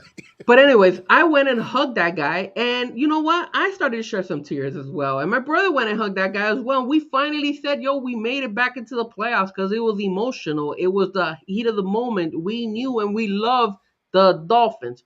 That's the same way a lot of fans were out there with John Cena. That's how they were with we celebrate Tanahashi. teams. That's how they were with Sting. We celebrate teams. We don't celebrate people. No, you could celebrate. Lionel Messi was being celebrated like there's no tomorrow. And where was he being celebrated? In Argentina. Okay, thank you. When he won the MLS Cup, MLS Cup, did we do anything? No, they went overseas to have celebrations. Nothing happened here. Well, technically the reason happened. No, technically. Yes, there is a technically. There's an asterisk on there because let's be real. They're called Inter Miami, but they play in Broward. They don't play in Miami. I'm pretty sure if they matter. I'm pretty they sure won they were a championship. The Florida Panthers play in Broward. They won championships. There were some pots and pans. Did you see anything here in South Florida and Miami for the Panthers? No, you had to go to Broward to go celebrate for the Panthers. And that's the Panthers. But they didn't even celebrate in Broward. The only thing they had was pay for events that you could go to so you could see Messi in the cup. Well, pay $100. Go see Messi in the cup. Let's celebrate. But that's management and ownership that does that bullshit. That's why a lot of people don't like it either. Again, a lot of times people get tired of shit because of what organizations do. Look at that. And then you don't cheer for them or you don't celebrate them when it happens good. And then what? It's what the U.S. does, what we do the greatest, man. We don't give flowers when we should all the time. We got to change that, man. Right now, you are one of the greatest co-hosts I ever had. That's Frankie a damn lie. Fresco. You're a damn liar. There are the flowers you deserve, sir. You are a liar. Don't try to butter me up after you told me to kiss your ass. That's what you're trying to do. No, I said kiss my ass on football. It doesn't matter. Yeah. You said it to kiss your ass. Me culo. And no doubt that he cried when the Noles won the chip in 2012. Dude, there's moments, yes. 100%, man. I get that. But what I'm saying, though, is you look at it as like I feel we need to be more like the Japanese. In either one of Cena or Sting. They celebrated them the way Americans celebrate, which is different than what the Japanese do. Well, we need to change that culture here in the States, man. We need to start celebrating wrestling legends like that more. First off, if Tony Khan didn't do it, it will never happen.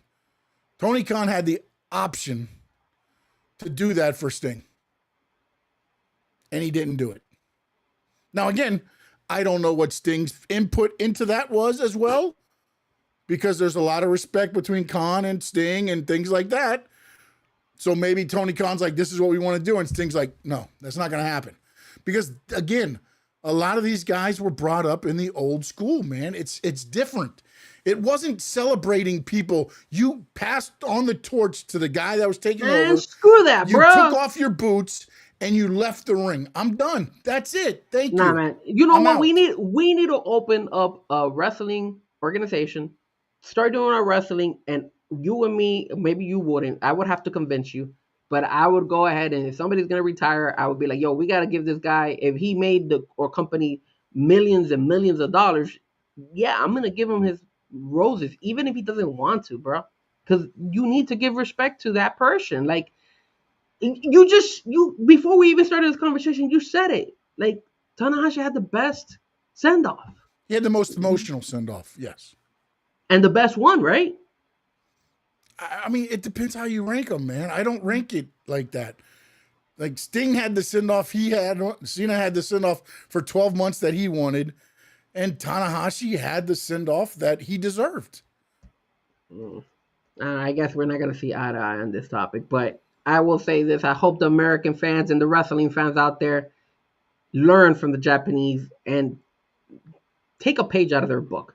And WWE and TKO are not going to do it. So yeah, I guess Tony Khan is the only option. Hopefully Tony Khan watches the show, but we got to change it up, man. You got to respect that, man. You got to give a legend. After seeing that, bro, if you didn't watch it, you got to look at it. You got to go see it, bro. That's a way to send it because then not only that, even though he lost, it was the right way of sending him off. And I feel like Yes, WWE but would here, the fans would not have been bitching. Gunther doesn't need no damn doesn't need any push. He's already a heel. They're not even doing him right now. The Bulls are starting to go down. Yeah, they're trying to put him with AJ Styles and all this crap. It was gonna happen. It was gonna happen eventually, one way or the other, bro. So it's like you don't need all that. If you want him to win, okay, he won, fine and dandy. But send the guy the right way, even if John Cena is not that type of guy, because we know he's not that type of guy. Do it. Do it for us, the fans. Let the guy talk. Let the guy go ahead and get his flowers. Give the guy the respect that he deserves, whether he asked for it or not. Give it to him like that. Because you know what? I'm not even a John Cena fan. I'm not even a John Cena fan. And I still feel that they did him dirty. And when it comes to Sting, they should have done more for him. Because yes, they gave him the match and everything, but they should have done a lot more for him. The way Sting should have gone out. Sting was okay the way he went off. But after watching what they did for Tanahashi, it blew both of them out of the park. I have to give the best send off, the best retirement to New Japan Wrestling. They do it right. WWE and AEW do it wrong. That's just me.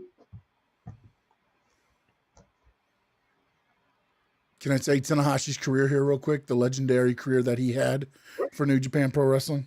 All day. He became the ace, a record 8-time IWGP heavyweight champion, 3-time G1 Climax winner, a Grand Slam champion, saved the company in 2000 and become its president in 2023 while continuing to wrestle. He's influenced multiple generation of wrestlers in Japan.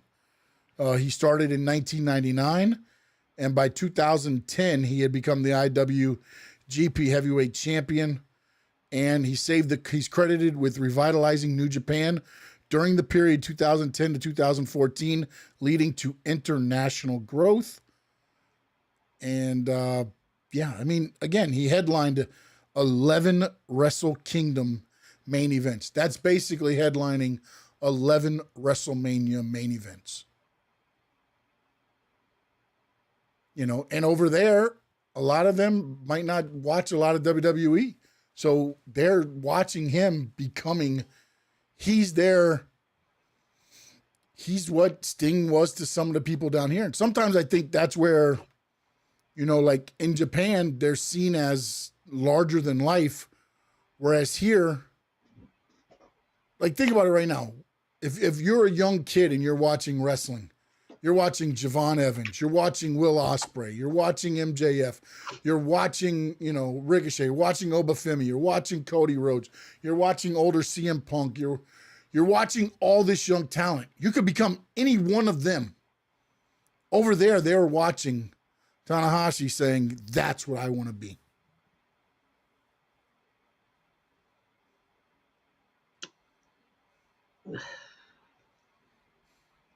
Yes and no.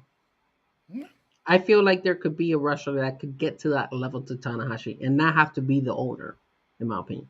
Well, no, he only became the president in 23, but he's credited with saving the federation a lot earlier because of what he did and his stature in the wrestling world in Japan. Again, if you put his credentials up against John Cena, Tanahashi is still better in my opinion, but not by a lot, dude. Not by Well, a I lot. mean, the thing you have to remember, the G1 Climax is a tournament like what Tony Khan does with The the Continental? Continental Classic Yeah. type thing. He won that 3 times. He won the New Japan Cup 2 times, which is the same thing. So he's won a lot of those tournaments. And on the flip side, the ones he didn't win, I believe Okada won. So, so there's a lot of and Okada, Shibata, Nakamura, like there's a lot of lineage there. But Tanahashi's the one that stayed in Japan. Everybody else went to the greener pastures. Mm. Damn, that's the way to end the show. Sold to the devil, right? Sold to the That's it. devil. And no doubt, yes, I do want John Harbaugh. Yeah, they're not going to make that chance. That sounds like a combo of Vince McMahon, Hulk Hogan, Triple H in one person. It's not a bad comparison if you put Yeah. them all together. You know what's funny is Ian Rappaport on the John Harbaugh thing said he reached out to his agents and 7 teams had been in touch with them already. And there's only 6 teams that needed coaches. The 7th was Baltimore. So is Baltimore trying to bring him back for less money? They fire him and they're going to bring him back for less money?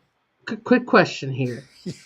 And I'm gonna Tanahashi was bigger over there, right? It was bigger than ever, right?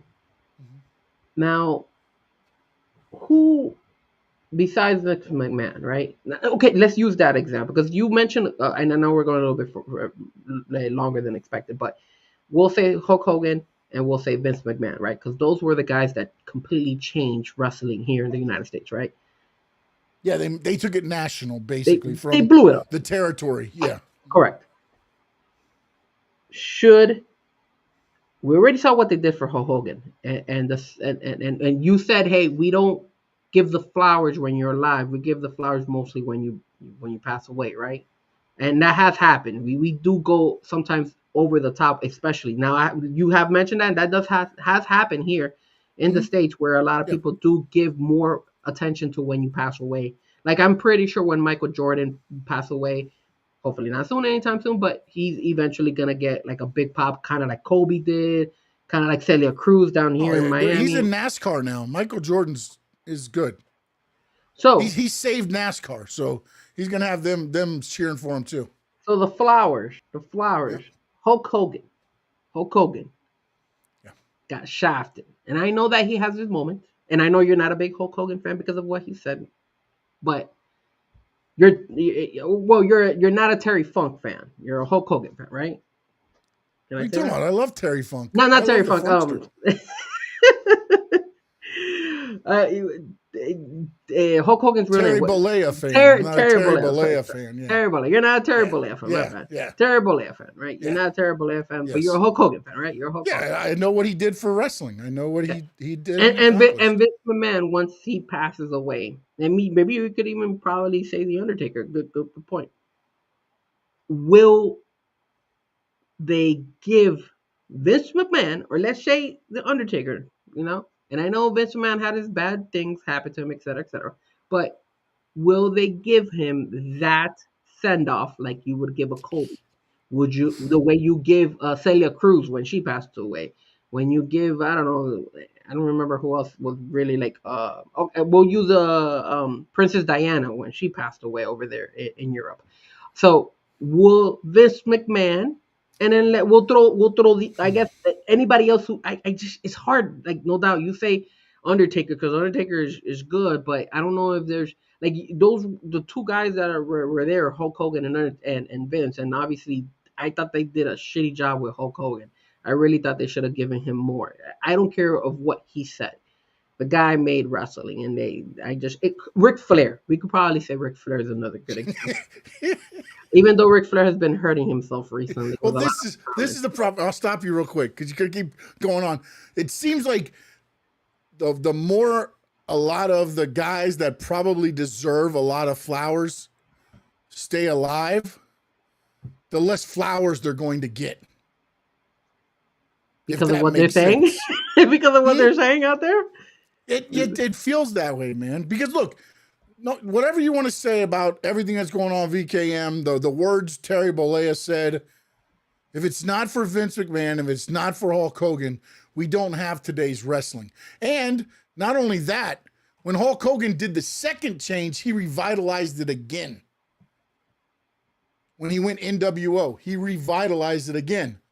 You know, so it's one of those things to where the wrestler, yes, the person, it's hard. You since you mentioned and the perfect thing about that would be, you know, one of the guys that I loved growing up watching, and when I started wrestling, I took a lot of what he did because I thought the intensity he brought and everything else, you know, is the guy that nobody says his name anymore because of what happened outside. Are you saying about CB? Mm-hmm. And that's where the pro wrestling thing, there's a lot of gray area. Well, let me ask you this. Because can you separate the person from the wrestler? Okay, let me ask you this, because I don't know too much about this, but has Tanahashi ever had any bad publicity? No, not that I'm aware of. Now, again, I'm not going to sit here and act like I'm a Tanahashi expert. no, I get it. By any means. You know what I'm saying? I know he's had his run-ins like, you know, like normal stars do with promotions. I've been trying to like look up different things on Tanahashi here just to see. Let me see if he had any Tanahashi. You can ask ChatGPT. Stone Cold Steve Austin would be a good example. If he's able to keep his mouth and his outside wrestling clean, Undertaker's a good one. Because the Undertaker hasn't had any bad rep, or at least hasn't been something very significant to the point where you're like, damn, I'm not going to celebrate it if he passes away or anything like that. But when I mentioned Ric Flair, you did say that, and I was like, oh, crap, you're right. All the stuff that Ric Flair is saying is not good right now. It's just like, you know, again, can you separate what Ric Flair was to wrestling to what Ric Flair is becoming outside of wrestling? As a wrestling fan, shouldn't you? You know, I would say yes, but at the same time, aren't they one and the same? How do you celebrate the guy that, like it's, I get it. It's a, you know, you flip on the light and I'm Hulk Hogan. You flip it off and I go home and I'm Terry Bollea. But what Hulk Hogan does affects Terry Bollea, and what Terry Bollea does affects Hulk Hogan in the long run. They gotta keep a clean record. I get what you're saying because look, nobody's perfect. Nobody's perfectly clean. But again, look at what the troubles are. Yeah, it's not like that, you know, like Jey Uso, and again, not going into, but you know, he had or Jeff Hardy, like the ones that have drug issues. Luckily, nobody's been hurt any further than themselves. Fortunately, you know, knock on wood. Yeah. Those issues, you can kind of look by that and be like, okay, he outlived that, or they changed and things like that. When you're, you know, being racist, or you're, you know, whatever the whole thing with Vince is right now, I don't know what all he's being, you know, alleged, everything going on. Like, Can you look past that? Like, that's where it's like. That's where it's a gray area, because you're right. Yeah, like Hulk Hogan, the wrestler, for what he did in wrestling, deserves to be celebrated all day. But unfortunately, the person. Yeah, goodbye. And also, when you look and you listen to stories that people told about Hogan, that's another bad thing. I heard them. Oh. And then you had this. Then now you hear the stories about Vince and stuff like that. That's why I guess you could say Undertaker would be a good example of, like, he hasn't hurt himself once he retired. Because look at Kobe. Whoa, has he said anything that has been like controversial or anything like that? I don't think so. Controversial, but he kind of hosed his the guy he did his show with, Oh my God. Michelle McCool and stuff. But I mean, yeah, but dude, that hits me as a producer, bro. Like at least be like, hey, can we kick this guy? Don't be like, hey, I decided I'm not going to do it anymore, and then a week later go to WWE with your wife. No, bro. Like, this guy's helped me out for whatever. Can we give him something? And maybe behind the scenes they did, and I'm completely wrong on this. I haven't heard anything, but yeah. Bro spent a lot of time. And again, I guarantee he was getting money off it through YouTube or whatever else. I'm sure he was making something on it. But to sit there and be like, yeah, I think we're gonna make some changes, and then the change be like, hey, we're gonna go to WWE. They're gonna produce my stuff now, and you're out. Like, I understand it, but then, like, I don't know, man. It's just did he tell him? Did he tell him up everybody front? lives long enough, right, to become the evil. What is the saying? You always live long enough to become whatever, to be hated or whatever it is. I mean, again, I mean, because But again, Undertaker behind the scenes, Undertaker for what he's done in wrestling, kudos. And that being the only thing I can get it, he still deserves that. That's one of those things where I say, yeah, it is what it is. Do you feel, and I know we're dragging this on, but do you feel there's any wrestler out there, and we'll avoid the Vince because we know Vince is not going to get his flowers, but do you feel there's any wrestler, God forbid, that may pass, that would pass away, that it would get something as crazy, as high as what we would see with, like, maybe if Kobe Bryant when Kobe Bryant passed away and stuff like that? Maybe John Cena, right? If John Cena passes away, that would be the only way, you think?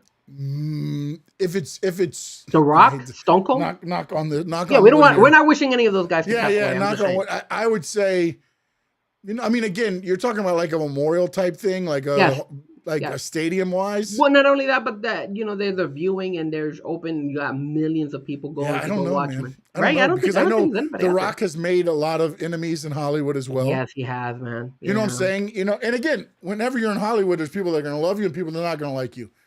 And most of the time, you won't know, regardless. I mean, I can't stand you, but I sit on here 3 hours a day and talk to you once a week. So I'm doing a very good job of saying act like I like you. Exactly. And you do the same to me. You do the same to me, so it's all good. No, but I don't know that.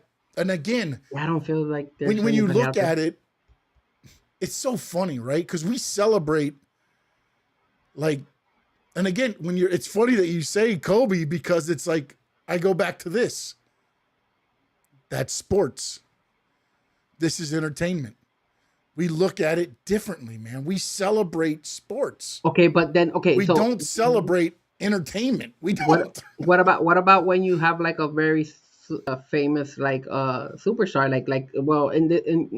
I'm trying to think of any like legend of music. I don't know who, but I know Celia Cruz. Celia Cruz was big, and they had a memorial, and they had like this huge thing here in Miami for her and all that stuff. And that's entertainment, right? That's not sports. That's but that is old school entertainment. That's not today's entertainment. Celia Cruz was, I'm trying to think of who would be like, probably think about today, like a Rock. Today, like people that have passed away. Prince. I don't remember anybody. I mean, maybe fans that have come out and whatever. I'm sure there's again, I don't. They didn't do anything wild. They didn't do anything wild, is what you're saying. I know, like even like with Big Papa, when he passed away, they did the thing through Brooklyn. They played his music, but that was big. You know what I'm saying? But again, but what year was that? That was 96. So that's 30 years ago, bro. 30 years ago. Think about it. That is true, because if you look, okay, no doubt you're on the chat board. Do you guys know anybody that has passed away that it doesn't have to be wrestling or a sport? It's just outside of wrestling and sport, actually, that has gotten that big of like a memorial, and you're like, holy shit, like from the because Michael Jackson didn't get that, right? When he passed away, no, he didn't. Like, but Michael Jackson was tainted. Michael Jackson was tainted too. Like, yeah, but again, that's the thing. Like with what we were talking about with VKM and Hogan, it's kind of like, who was like the last person? Like, remember Princess Diana? I remember Princess Diana back in the day. Like, dude, they went ham on her, and they but that was overseas too, right? That wasn't here. That was in Europe. It wasn't here. Yeah, I wasn't here. So you're right. I guess at this point in time, then you know what? And like, no doubt, since Princess Diana, you know what? Maybe we don't even celebrate. We don't give the flowers even if they die. No, we don't. We usually do it. We don't give anything. When they make it to the Hall of Fame, right? And then their family has to accept it. You know, like the Rock and Roll Hall of Fame, people that passed away, boom, boom. I mean, yeah, but no doubt you're going back to Elvis. I mean, you're kind of proving our point. Yeah, we're trying to get somebody doesn't- like somebody who passed recently. Like Yeah, you could say recently. like Prince is probably one. Yeah, But but was they didn't do Prince? anything for Did they Prince. do anything crazy for Prince? I don't think they did anything for Michael Jackson. Who's another like outside of sports that may have passed away? A president? Did they do anything for any of the presidents that have passed away? Charlie Kirk. You know what? In a way that Charlie Yeah, Kirk no, is, yeah. it does come close to Charlie Kirk. I mean, I'm not gonna lie, that's actually a crazy as you say it, but actually kind of true. Yeah, because I mean, people were tuning in on it. That's for sure. YouTube people were tuning into all her like when his wife came out and spoke and everything too. So maybe Charlie Kirk is the only closest one, but it's just crazy, bro. Because we think back and at this point in time, we're like all of it. Yeah, but keep in mind, no doubt, that's another thing we also got to take a look at. And again, I hate. It's an interesting topic. That's why we bring it up. Charlie Kirk got assassinated, so that's why. Like, I think that's why it got such a big pop. Because if he just would have passed away, like let's say because of being old, or he just had cancer or something like that, it might have not blown up as it did. So I guess the way they pass away is also another reason why. His widow's what? I don't know. I haven't paid attention to his wife after that. So, but yeah, I mean that was an interesting topic. It was interesting to talk about it. But anything Yeah, else? no, I mean, it's just how we celebrate or what we call celebrate. We don't even celebrate. Is what I'm noticing now. That's what I'm In a trying way, to we think. don't know, We man. don't know. It We're not don't, celebrating bro. because I'm thinking. I'm like, yo, who else died? And then we like really gave them their flowers like back in the day. The last person I could think is Kobe, and he's just because of sports. So, oh my god, no doubt, bro. No, that's crazy. So yeah, so I guess that's the All end right, of that. Frankie, let them know where they can see you, man. Tell them where they can reach out and talk to you more about this. Well, I will tell you this, guys. 2026 is different. I don't want to die or anything like that, but if I ever pass away, guys, please, Squared Circle Awesome. Die, just give me the flowers that I deserve. Maybe even before that. But anyways, just all jokes aside, you can follow me. I want a bouquet of flowers from Sean. And you gotta get suited up too. And so does No Doubt, and all you guys on the chat board who have been supporting You know us what we're for going to all the do? time. We're going to put you inside a bowling ball and bowl you down the lane. Oh, damn it.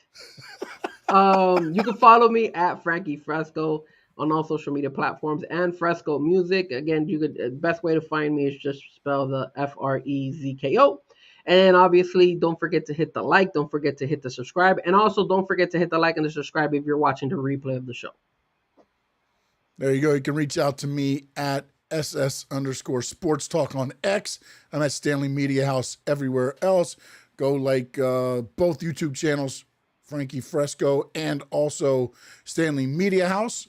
This next Monday, I believe, me and No Doubt will bring talking NASCAR. Oh, sweet. Hopefully me and Adrian are back Friday to talk some South Florida sports. Oh, no. Yeah, he's been busy too. He's kind of like you. He's just been busy. So hopefully we'll have that back on. Let's go Canes. And that's tomorrow night. No, Thursday. No, Thursday night. Sorry, Thursday night. Let's go Canes. Let's go Canes. Let's go Canes. Why are you trying to reverse it now? You've been against them. They've been winning. Now you're trying to cheer for them. I know what you're doing, Frankie Fresco. What am I We trying don't to do? accept your fraud ass. Can I explain? Okay, let me give you my concept. I'll give you my concept for all you Miami fans that are out there. Last year, I cheated for Miami to lose all the time, right? And they always won. And when I actually stopped cheering for them to lose, they lost. Let's go UM.